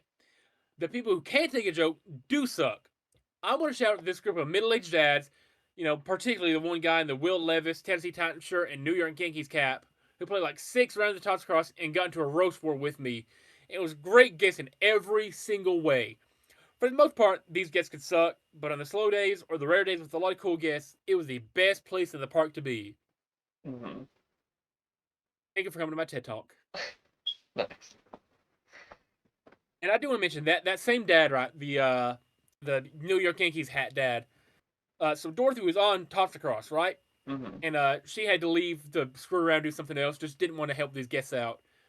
So I like, oh, I can take it over. I don't mind. And that's who I got into the roast war with, right? 10 minutes later, not even 10 minutes, like 5 minutes later, they're over at Swisher. This is still in the horseshoe, mind you. And I walk over there and like, oh my, you again, dude? Go away! Like just kind of like mess with me. Yeah. We're talking some more, talking some more, right? I don't remember what I said, but like I made a comment about like, oh yeah, dude, like I try to do my job around here, like I try my best, and they're like really praising me, and I'm like, dude, like I do my job around here, I pick up the slack of a lot of people, and the one dad's like, oh, put that in your pipe and smoke it, Dorothy. Nice. Yeah, so just great guess, great dad all around. I mean, fantastic group of dudes. Hmm. You want to make any comments on House Cross? No, I think you got that right there. I absolutely love Toss Across though. I miss it. Yeah. The only thing I miss about Dollywood is Toss Across. Well, you would not miss the new version of it, let me tell you that. What's new about it? Air it out. So, before it had, was it 5 tables, and it was, spread out across a big area. Now it's just two of them, like, tucked into a corner. Okay. And it sucks. I mean, at this point though, you only have like at least one line format instead of two because people are idiots and will form 2 lines, and you'll be back and forth between them. I didn't even really mind that, though. Like, just I something didn't. about how big and open the game was nice, and now it's. Well, that and, like, the whole game was its own section. Now it's Yeah. stuffed in with balloon pop. So, Where's Plinko now? you know where the gone fishing stand was? Yeah. That's where it is. Okay. So it's in the middle of That's the nowhere. that's the only game I never ran. Can you believe that? The only like I mean, obviously they had the duck pond game now, but like that was new after I left. The only game I never ran in my time there was Gone Fishing. It was only open like 2 days a year, and I never got to run it. Yeah. I couldn't tell you how the game works. I don't know how Gone Fishing works or how it worked. I should say. I don't know any of the rules to it or how it worked at all. So I think it was like it was basically a duck pond where you had a bunch of fish swimming around in a circle, right? But they had like magnets Mhm. on them, and you would just take like a really cheap fish around with a magnet on that, and you'd Yeah, pick it up. magnets. Yeah, and then it was basically just like duck pond. You'd see what number was on the fish, and then depending on the score, you get a prize. So hypothetically, you could just like keep your eye on the same fish after it goes back in and just rack up big prizes. Yeah, Seems like a really poor design flaw. yeah, it does. That's probably why they closed the game down That's probably their biggest like profit loss right there. easily. Yeah. Uh, we're just going down the list. We got Dolly appearances. This is a pretty basic one. Uh-huh. Dolly herself, a few times a year, will make appearances at Dollywood for a parade. Typically weekends already suck, but adding an appearance for someone in the guest treat like a god doesn't help. You'll meet people who all day long who worship Dolly like she created the sun and the stars. People who act like she's the only celebrity in the world, and if you so much as think one negative thought about her, they will kill you. Dolly herself is an amazing human, and I do not deny that. I love Dolly as a human. For super fans, though, make you wonder if anyone visiting the park has any sanity whatsoever. It's insane how Dolly will make people hyperventilate and cry for hours because she waves in their general direction and made eye contact for like half a millisecond. The parade will also block off access to half the park through the central pathways. If you go to lunch during a parade, or if it starts while you're at lunch, good luck getting there and back. Hosts aren't supposed to be allowed to watch the parade, even if activities are completely dead during the entire duration of it. Thanks a lot, Hmm. Eugene. Uh, but that never stopped me. Like, I would sprint up the hill in a country fair just to see her for a second. I would never wait for hours to see her for a few seconds in the front row. But it's pretty cool that it stopped us from having to do our job for about 10 minutes. So thanks, Dolly, for that. Eugene, you still suck. Yeah. Anything Yeah. you want to add to that, or So I never got to meet Dolly. I had the opportunity to this year when they were doing the host pictures, but it was like, man, do I really want to come in at 8 in the morning when I don't have to be at work till 1 p.m. just to be ushered into a room with Dolly, take a picture, and immediately be ushered out? right? I mean, I whenever I got my picture with Dolly, like, I was on the clock. Pretty Yeah, cool. I didn't have to work till way later that day, so I, you know, didn't get to do that. But yeah, I don't know. Just, I mean, she's cool, I guess. Like I would have liked to meet her if I actually could have like met her, but yeah, it's like the photo opportunity or seeing her at whatever it is, like a parade thing she's doing. Like I don't care for it. Well, man, hey, let me. We'll come back to the number 26 later. I'm gonna go back down to the bottom. I got some new ones I wrote today. Okay. How about feeling sick at work? We've all been there, right?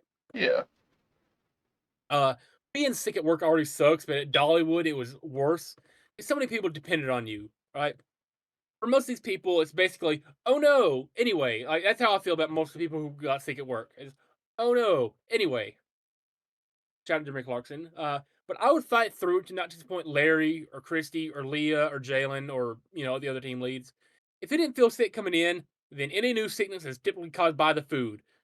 One time it was blisteringly hot, and I was on 3 point, and I started feeling absolutely miserable, head and stomach killing me. I look up to see about 10, 15 so minutes into my 10-minute break. When that comes, I go, plop down in the break room, and Kaylee's there. She sees I'm not feeling good. She calls back, asking if I can go to a different game for like 30 minutes, hour or so until I get cooled off. He said yes. So rare shout out to Kaylee for saving me there. Most of the time, though, you had to fight through it. One time I was leaving the host lounge after eating with Colin and Kaylee on my break, which is a rare occurrence where like three people from games were on break at the same time. And suddenly I got sick on the sidewalk there on the bottom of the hill in front of a lot of people. No, I was fine after. It's a miracle I didn't get heat strokes daily during June to September in that place. Just in general, if it was slow, they work with you, but as we know, it was rarely slow in Dollywood. Yeah. Yeah, there's been a few Got, times I haven't been feeling that good, but I always just you know, just work through it. I would try to. Yeah. So I only got 1 point left. Do you want me to get through that? I mean, I've got a lot more left, so if you want to save yours or if you want to use it now, you can. Yeah, I'll use it up. So, Josh, right? I know you only worked with him as a fellow host and not as a team lead. But let me tell you, brother. Let me tell you good. That man sucked. So basically, he would like go into people's like journals because they kept a journal on everyone, and he would just like write stuff that never happened in there, so that like when they got written up later on, they'd be like, well, you also got in trouble for this and this and this and that, and they'd be like, what? No, I didn't. That never happened. And so basically, he would just fake a bunch of stuff. And I had this one incident with him. It was actually, I think it was in December, where I had left Goblet Toss to go run, I believe it was Balloon Pop because we were like pretty short-handed. And I get back to Goblet Toss, and he's like, "Hey, just so you know, I wrote you up." I'm like, for what? It's like, well, you left the heater unattended, and it was turned on. It's a fire hazard. I'm like, oh, okay. sure, whatever. And then, just keep going through my day. And I was pretty annoyed by that. And, you know, so like, I forget who was running the register that day, but like, they went to the bathroom or something. And I see Josh walking around and I go, hey, Josh, that, that heater behind the register, it's turned on. It's unattended. You gonna write them up too? Like, what? No, no, that's not an issue. I'm like, but you wrote me up for it. Like just didn't say anything, walks away. See him later that day, and whoever's, because Balloon Pop and Toss Cross was unattended, and I think he was over there at one point and turned the space heater on and left it on unattended. I'm like, hey Josh, you left that space heater on unattended. You gonna write yourself up for it? It's like, I didn't write you up for leaving it unattended. I'm like, yeah, you did. That's what you told me you did. It's like, no, it was because you left a grabber on it. Like, that's not what you told me. He's like, yeah, look, and he pulls up a picture. Keep in mind, when you take a picture on your phone, it has a timestamp. The timestamp was from like 10 minutes before this conversation had went on, and he had written me up like in the morning. Yeah, this was like 5 or 6 hours later. I'm like, I know you faked that picture.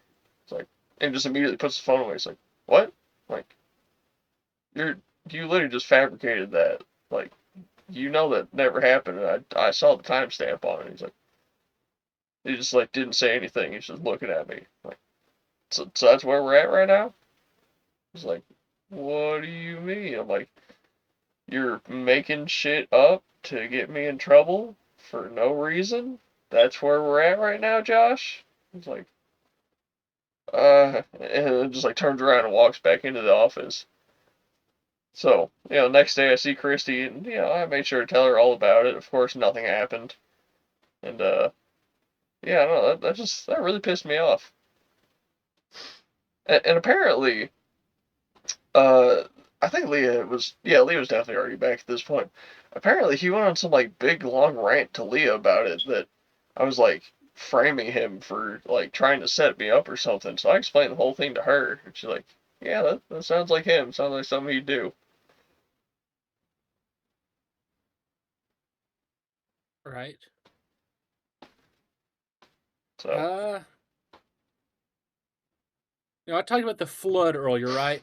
yeah, I have a full point dedicated to it, like in depth. So, we have the Great Flood of 2024, right? Hard to believe hmm that was almost 2 years ago already. yeah, Almost 2 years ago. Crazy thing, we've known each other for almost 2 years. over 2 years. It's like two and a half It's at this crazy, point. ain't it? Yeah, Crazy, ain't it? yeah, It's insane. It doesn't feel like that long. But Dollywood is an inconvenient location when it comes to heavy rainfall.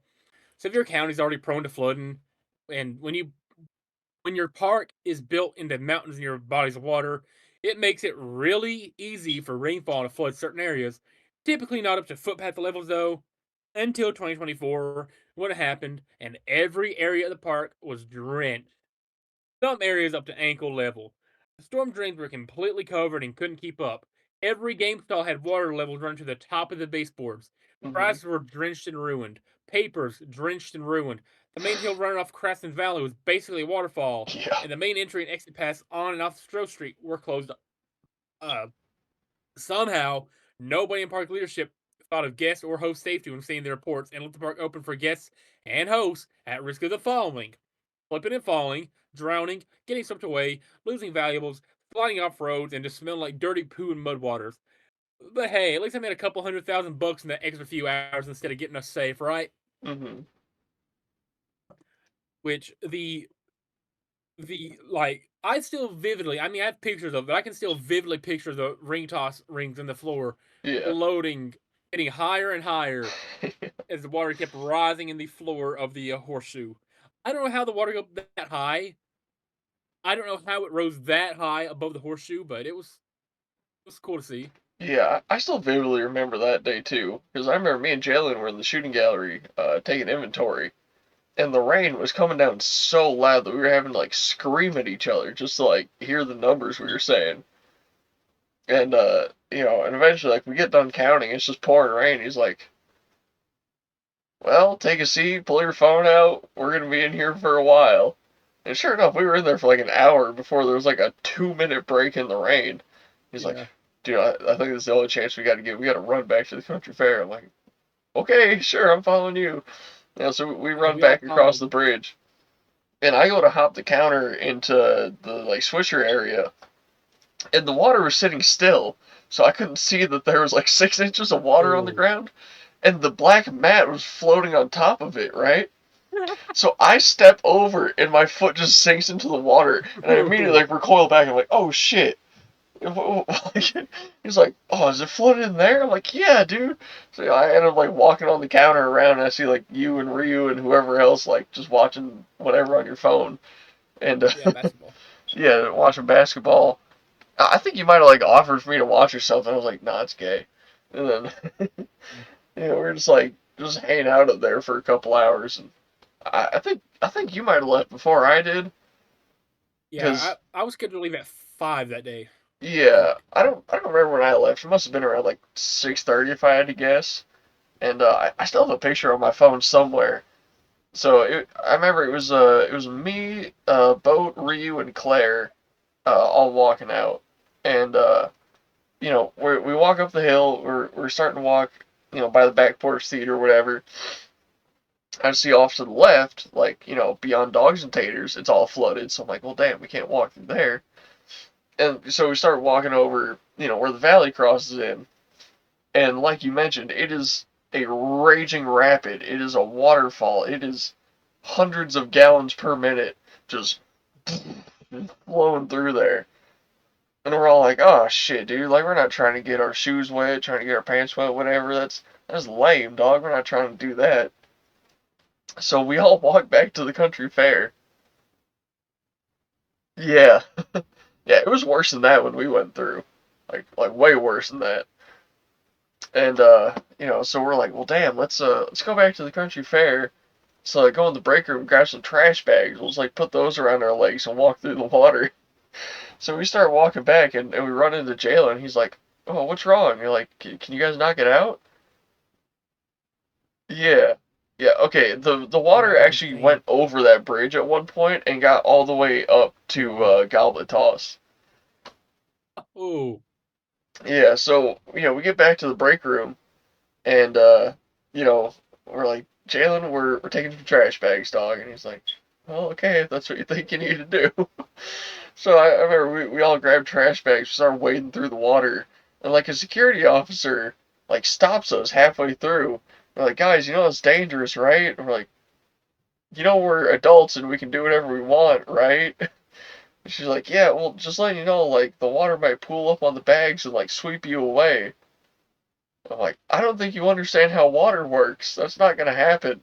And then we just kept trekking through it, and got to the other side, and yeah, that was crazy. yeah. I have the group picture that we took that day somewhere. Oh yeah, didn't we take like a massive group pic in Ring a Bottle earlier that day? This is. I don't know if this was during the flood day or something because Beanie sent me this in June, but this was Oh around the yeah, same time. Yeah, this was around the same time. yeah, I remember that. This is one of my favorite pictures from my time at Dollywood. Yeah, I love Jalen, that. you, me, Bo, Ryu, and EJ. Dude, truly nothing will ever compare to that time. I don't think there's a single job that either of us will ever work that compares to that exact moment right there. Like I miss the people. Like I miss everybody in this picture. I miss working Yeah, with every single person in this picture. Like I get oddly nostalgic about it, and I wish like yeah, there's two periods in life that I wish I could be frozen into permanently. It's like 2024 Dollywood and like COVID era. Like if I could only like this pandemic era, just like when I was just staying up to like 5 a.m. on PlayStation every morning with friends, right? That era. okay. Yeah, I could But more and totally, more, I could totally skip COVID era. like I wish I could be frozen in like June, July 2024, just Yeah. permanently. This group, dude. Like you, me, Boat, Ryu, Jalen, EJ, dude. I love this picture so much. Yeah, if there's two moments of time I could be frozen in, summer 2016 and games of 24. Yeah, Like, shout out Boat, dude. I love Boat so it was much. back when we didn't have to tuck our shirts in. Boat's last day. Yeah, I think it was his August. Yeah, August would have been his last day, right? I think that was his like second to last day because I would have taken him to Buffalo or not Buffalo, Blue Moose the day after that. Yeah, this is the last day me and Boat worked together. You Yeah, can see us like planning the picture, like us getting our pose worked out. yeah, I took that picture. I wonder if there's any sound on it. I love how we're just like deviating completely off of. I mean, it's still it's about Dollywood. Yeah. Shout out Boat. I miss you, Boat. Yeah. Okay. Let's get back into this because I still have a lot more I want to. Well, not a lot more, but like a handful of things I want to get through. All right. Uh, how about kids seeing service animals, right? I always like seeing service animals because Mhm. they were well behaved, and of course, dogs are awesome. Dogs are adorable. Kids love seeing these dogs, and without fail, every time at least one kid will run full speed and try to pet the dog without asking. Inches away from these snotty crotch gremlins is a patch on the vest that reads, "In big bold lettering, do not pet." I hated kids at Dollywood for so many reasons. This fueled my anger when I saw it. Oh, that reminds me too. Like when the ducks would be walking around with like the baby ducks, and the Oh kids would god, yeah. immediately run over and try to touch them. We'd have to like get rid of the kids. I hated that. I'm so glad I don't have to deal with that anymore. Because the ducks like just started having their kids again. There's a bunch of Mhm. baby ducks walking around the park, and I fucking hate those kids that immediately just go up and try to grab the baby ducks. And I'm just like, get the fuck away from them. It was so cool to see like the mama duck walking through like infantry of baby like Hmm. 10 or 12 like chick. What's the equivalent of chick for ducks? Yeah, it's just a chick. I thought chick was exclusively for baby No, like chickens and hens and a stuff. chick is like the term for any kind of baby bird. Okay, but yeah, you have the little duck chicks like infantry of 10 or 12 walking behind her, and like it's so cool to see because like they've naturally adapted to living on park. Yeah. Like they know like the best paths and whatever, like get to food and get to safety and whatever. Hmm. Like the park, like you can tell, like parts of the like infrastructure around the park is built for the wildlife, like the raccoons who come out at night and like keep the like trash clean. Yeah. I've seen raccoons before. I've seen Yeah. raccoons in the break area of Tornado and like the ducks and stuff. Hmm. And dude, like the kids just run up trying to chase them, like scaring them. Like Yeah. it's a wonder none of these like ducks have like ran off and died. Oh, they have. At least that we're aware of. Yeah, Yeah. like it's a wonder that more don't just run off and die because of a naughty kid whose parent won't keep it in line. Yeah. There's also like there's a couple stray cats in the host lot. Just like I just see them there all the time. I'm like, well, they got to be doing something like eating birds or mice or something. Yeah. All right.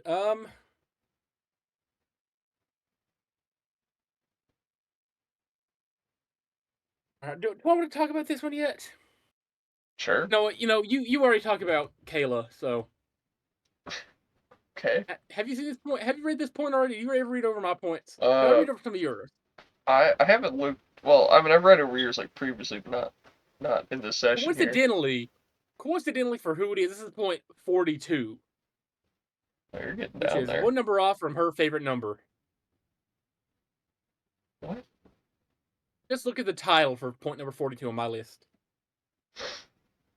Oh yeah, I remember this one. Oh, okay. Okay.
You know what? I feel like. Do you want to read off point number 43? Sure. I feel like you can like add your own feedback to it. I don't want to be like the only one reading so far. I want you to still have some So, stuff to say. yeah, gate 4, the shuttles, the parking lot, etc. I never actually had it, sorry, never, fuck, I'm so bad at reading. I never had to Yeah, actually park at Dollywood, but good lord, I feel I bad for didn't. those that ever had to. Yeah, I'm just reading what you wrote here. This Yeah, is, God, I had to park there a lot. It sucked. The fact that the non-handicap parking is so far away from Gate 4 is insane to me. It's actually right next to Gate 3. Gate 4 being, oh, hold on, not Gate, but like stop 3. Uh, yeah, but I know what you mean. Like the lower handicap parking lot. yeah. Yeah. So anyways, yeah, Gate 4 being dedicated as a behind-the-scenes employee entrance is a good thing for us.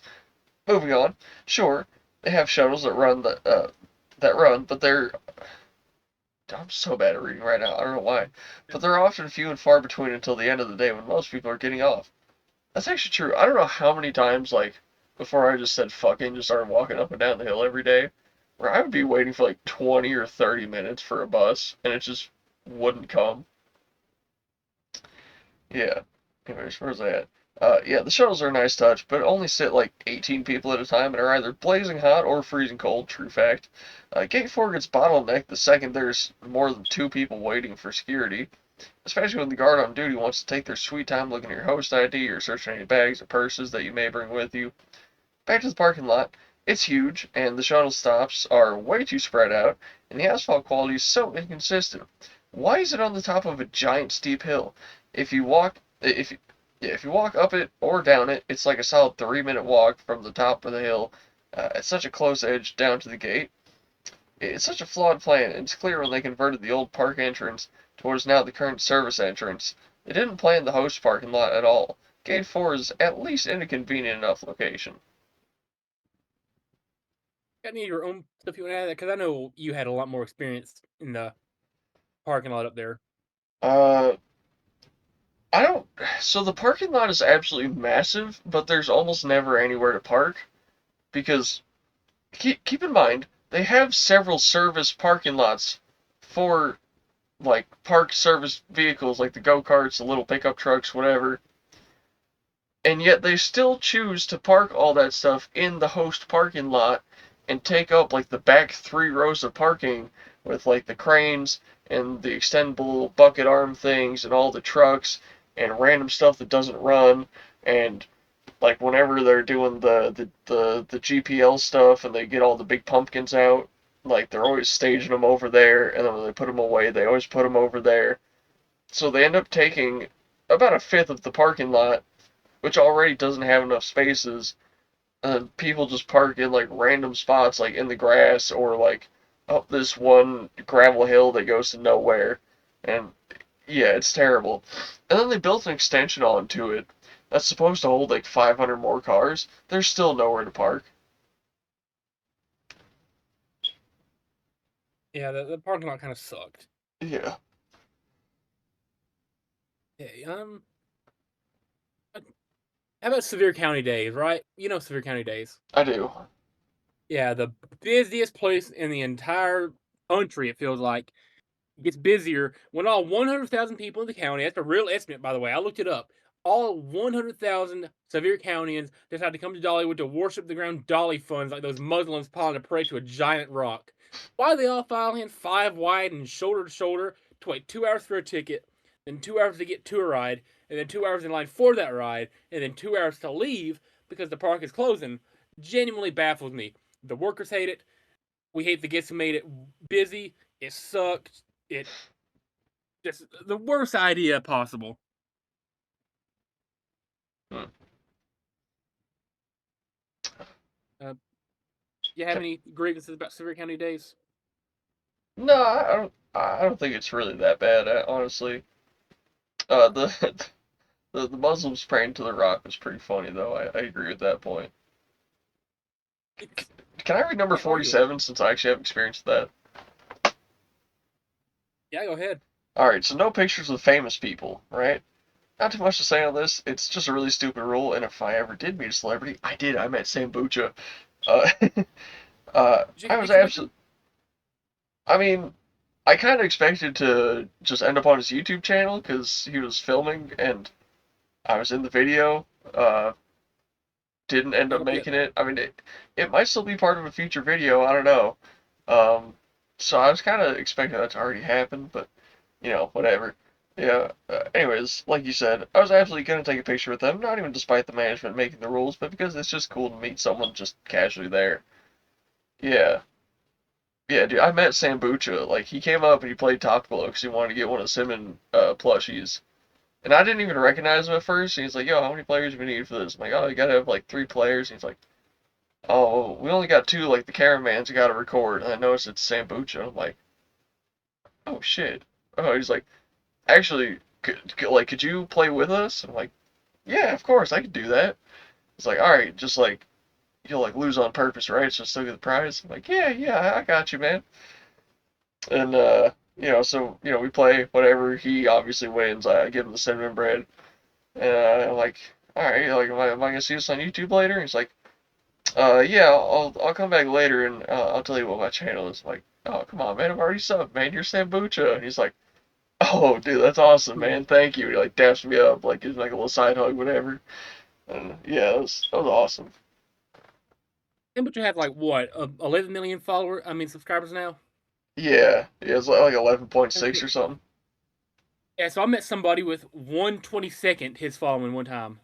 Okay. YouTube of subscribers. I mean, it was the guy named the Carpetbagger. He's like known for like being a travel YouTuber, like going to like theme parks and like roadside attractions and stuff like that. And I met him, and I recognized him. Like I like shook his hand, whatever, talked to him for a minute, be like, "Yay, man! Like it's cool to see you around." Like, put his camera on him, like I don't want to interrupt you, like filming or anything. Like I'll like, get about back about it. I just want to like, "Hey, say what's up, dude." Mhm. And like he was like real nice. He stopped taking my hand, talked for a second, went back to filming. Yeah. Pretty cool though. Yeah, Rob met Brian Trahan and didn't even know it. RP Horseshoe. Rob was in the Horseshoe in a Ryan Trahan video. Yeah. Um, You got 45, you got 39. 39, you got 37, 34. Any of these any of these that you want to read? Oh, 31 actually kind of applies to me too. The no Go tips. ahead then. So, as you wrote here, I know we aren't working in a restaurant, but come on, if you're allowed to tip the servers at a full service restaurant on Park and tip the artists, you should absolutely be able to tip games workers. We do so much just like everyone else, and we aren't allowed to take tips. I was ready to offer them maybe like 15 times total across the entire 2 years. I was so tempted every time to take it. If you're doing a fantastic job and making jokes, just being super polite and respectful, or just making a memory all around, tips should be given. We stand for 6 to 8 hours a day and not allowed to sit for any reason. We deal with the dumbest humans alive for hours on end and still have to be polite and positive. The least we could ask for is to have, yes, to give an option to tip a few dollars here and there, especially because some of us are college students trying to pay for tuition, or everyone trying to buy a car, or save for other things in general. But no, we cannot even take a penny from these people. Even my sister was allowed to make tips in a resort candy shop, not Dollywood though, when she was allowed to sit and have her phone on the job. What possibly, what, oh yeah, what possibly changes if we have a tip jar at our games? Now, I would generally turn down tips if someone offered them to me. But here's the thing. Anytime anyone offered me a tip and I was like, oh no, it's alright, man, I can't take it, they would either be like, yeah, but you're gonna take it anyways, and they just like shove it in my hand and I'd be able to take it. Or they'd be like, okay, well, they like look away and like literally just throw the money at me and be like, well, I don't know what happened to it. If you find a 20 on the ground, you can keep it. And I'm just like, okay, man, whatever. Like one time, I was running Top Glow. It was back when we still had the horseshoe. It was like a 8 or 9 person game. Like it was stacked in there. And this lady's like, "Look, I know you can change the pressure on the guns. Make it so mine wins." I'm like, "If I could, I would, but we literally don't have that ability." She's like, "No, I know you do. Just do it. I'll give you a tip, please." I'm like, "Okay, whatever." You know, start the game. She actually wins, and she like Wow. tries to hand me a 10. I'm like, "Nah, I can't take it. Whatever." She's like, "Oh, okay." Walks away. And then I'm doing something on what was it, Toss Cross? She's like, no, really, I want to give you a tip. Like you helped me out. You let me win that prize. I'm like, no, you did that yourself. That was all you. She still tries to give me the 10. I'm like, I can't take it. And then she comes back like an hour later, and I didn't even recognize her at that point. She goes, hey, there's something on the ground over there. Can you go check that out? And I'm like, yeah, where? She's like, over here. I'm like, all right, yeah, show me. We walk over to Top Glow. There's just a $10 bill sitting on the floor. I'm like, really? She's like, yeah, you should have it. Okay. That's awesome. Yeah. I think in Uh, total I made about 150 from tips. So, pretty cool. man. All right, let's talk about the Wi-Fi or lack thereof. All right, I didn't realize it'd be taking this long when I wrote all these out. I just had a lot I wanted to air out. Yeah. You'd think a part that rakes in as many $1 million as Dollywood does would have a strong enough Wi-Fi connection, but no. Okay, then perhaps a sturdy host-only network? No, we got screwed too. So if you want to watch videos or send messages on your break on a busy day, you better get ready to use half your time finding what little area isn't a dead zone. When you finally find a connection, be ready for things to still load slow and randomly drop. If you're in the game on a busy day and trying to dip back to the stock room to check your phone, it's no good. Slow days were fine for connection, but more than 5,000 people, hosts included, were on part. You better forget even touching anything requiring service or connection to the internet. Yeah. Right? And I'm trying to like make sure I'm getting everything. Oh, you have people who just hate fun. I mean, this is pretty explanatory. Why play games you hate fun? Why waste your money playing games you hate fun? And a lot of times, parents who just like trying to keep their kids shut up, Hmm. but just anti-shouted people who showed up, wouldn't respond to heckles, angry, frowning, whatever. Yeah. That, that's just pretty self-explanatory. I take 34 here.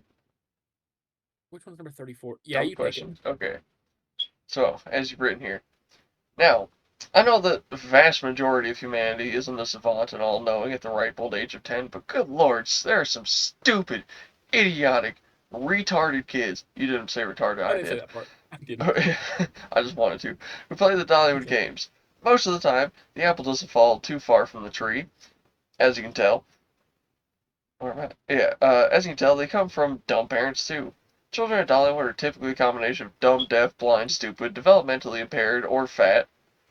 Actions, all of them combined, all the time. Yeah. Uh, from "Can you let me in the game?" to "What do I do here?" to "Can I play for free?" to "Can you bring the game to close even if I don't have vouchers yet?" Most of the time, they're sent by their already stupid parents. And you think some of these kids would have the comprehension skills to know better, but nope. I get the games are primarily geared towards kids, but it just makes me hate the things even more. As Zach once allegedly said, Dollywood is really birth control, and no truer words have or ever will be spoken. Yeah, it's something. That's one of my proudest points right there. Oh yeah, I agree. You take 37 as well. I know that Yeah, you're a big fan of this game. huge fan, love it. One of the worst work experiences at either location of the games is Top Glow, and I guess technically Tornado Alley as well. To begin Well, with, Tornado Alley, at least you're close to people. yeah. To begin with, at both locations, you will, more than likely, end up soaked. The water at both of them smells disgusting, and that stench will linger on your clothing until you wash it. Not to mention, they also started putting alcohol into it, which just makes it smell Ooh, worse. Where's that? Yeah, not to not to mention, mention, the prizes on the bottom row also get super soaked, either by direct hit by a stupid customer or purely by a splashback by how poorly the game is designed. In the Tennessee Tornado games, Top Glow is so isolated that the only people you'll interact with on a typical Top Glow assignment day are guests, your breaker, and whoever you encounter on your lunch break.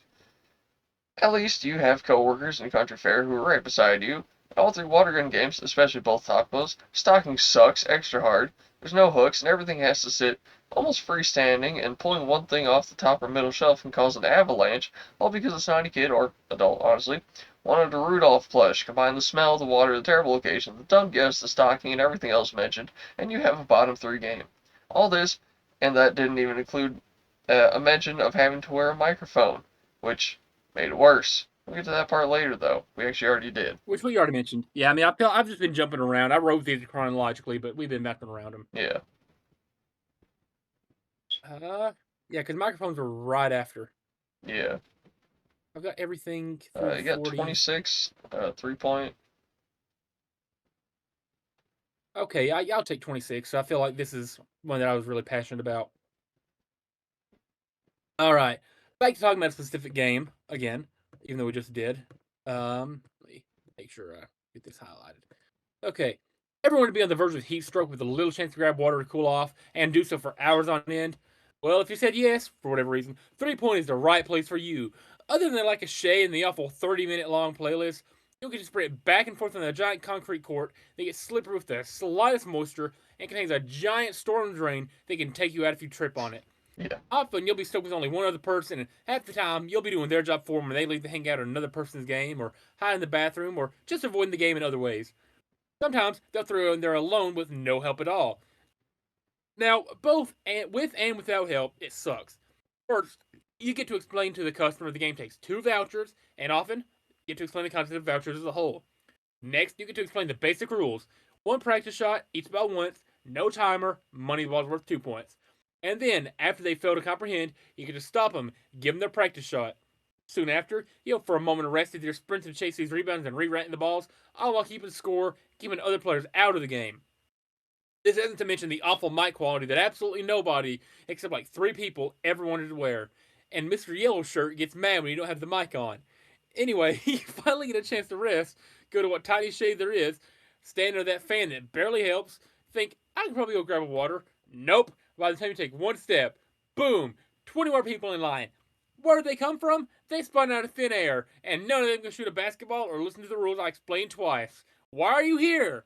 I do want to say, though, those Amish gentlemen are extremely incredible and can knock down like 8 to 10 shots after a couple shots in. Oh, and stop playing multiple times in a row, especially if you suck. You're making us hate you more. Not to mention the rim is extra bouncy and the balls themselves have 0 grip and are extremely slippery leaving your hands. So anti-shout to 3-point. Even bigger anti-shout to anyone who plays the game. Except the Amish dudes and that one guy that scored 14 of 15 possible points who said he played in college. They get passes. Everyone else sucks, and I hated every second run of that game with people in it. Valid. That's clearing most of them out, ain't it? Yeah, you just got 49 left, which you said you would free ball, so I assume you'll just do what you want to do there. Yeah, so this is about overzealous, overexcited, overeager, whatever term you want to use here, parents. I mean, like, obviously you're gonna want the parents to, like, make the kids like feel like they're accomplishing something because little kids, dude, you gotta like, make them happy because they're our primary customer base, and if you make one mad, their parents are gonna get you fired, right? There's some parents who take this too far. Like their kid pops a balloon after 40 throws, and they act like their kid is the greatest athlete to ever live. They will cheer and yell, and you can hear it from the other side of the park, right? They're the worst. They're the worst. I hated them. The ones who are like overexcited from the second they step up to the game. They can tell I'm tired. They can tell I'm like over with it. They can tell I'm fed up with just everybody. And they're still like chatty, peppy, ha ha ha ha ha. Like just loud smiles, giggles, hee hee ha ha. And they didn't help my day at all. Right? And when they started cheering after their crotch gremlin finally popped the balloon, or finally get the ball in the cup that's not even a colored cup, or whatever, gets 1 ball in the hole on Derby, they act like their kid is the greatest kid to ever live, and it sucks. I hate them. Anti-shout all those overexcited parents. Mm-hmm.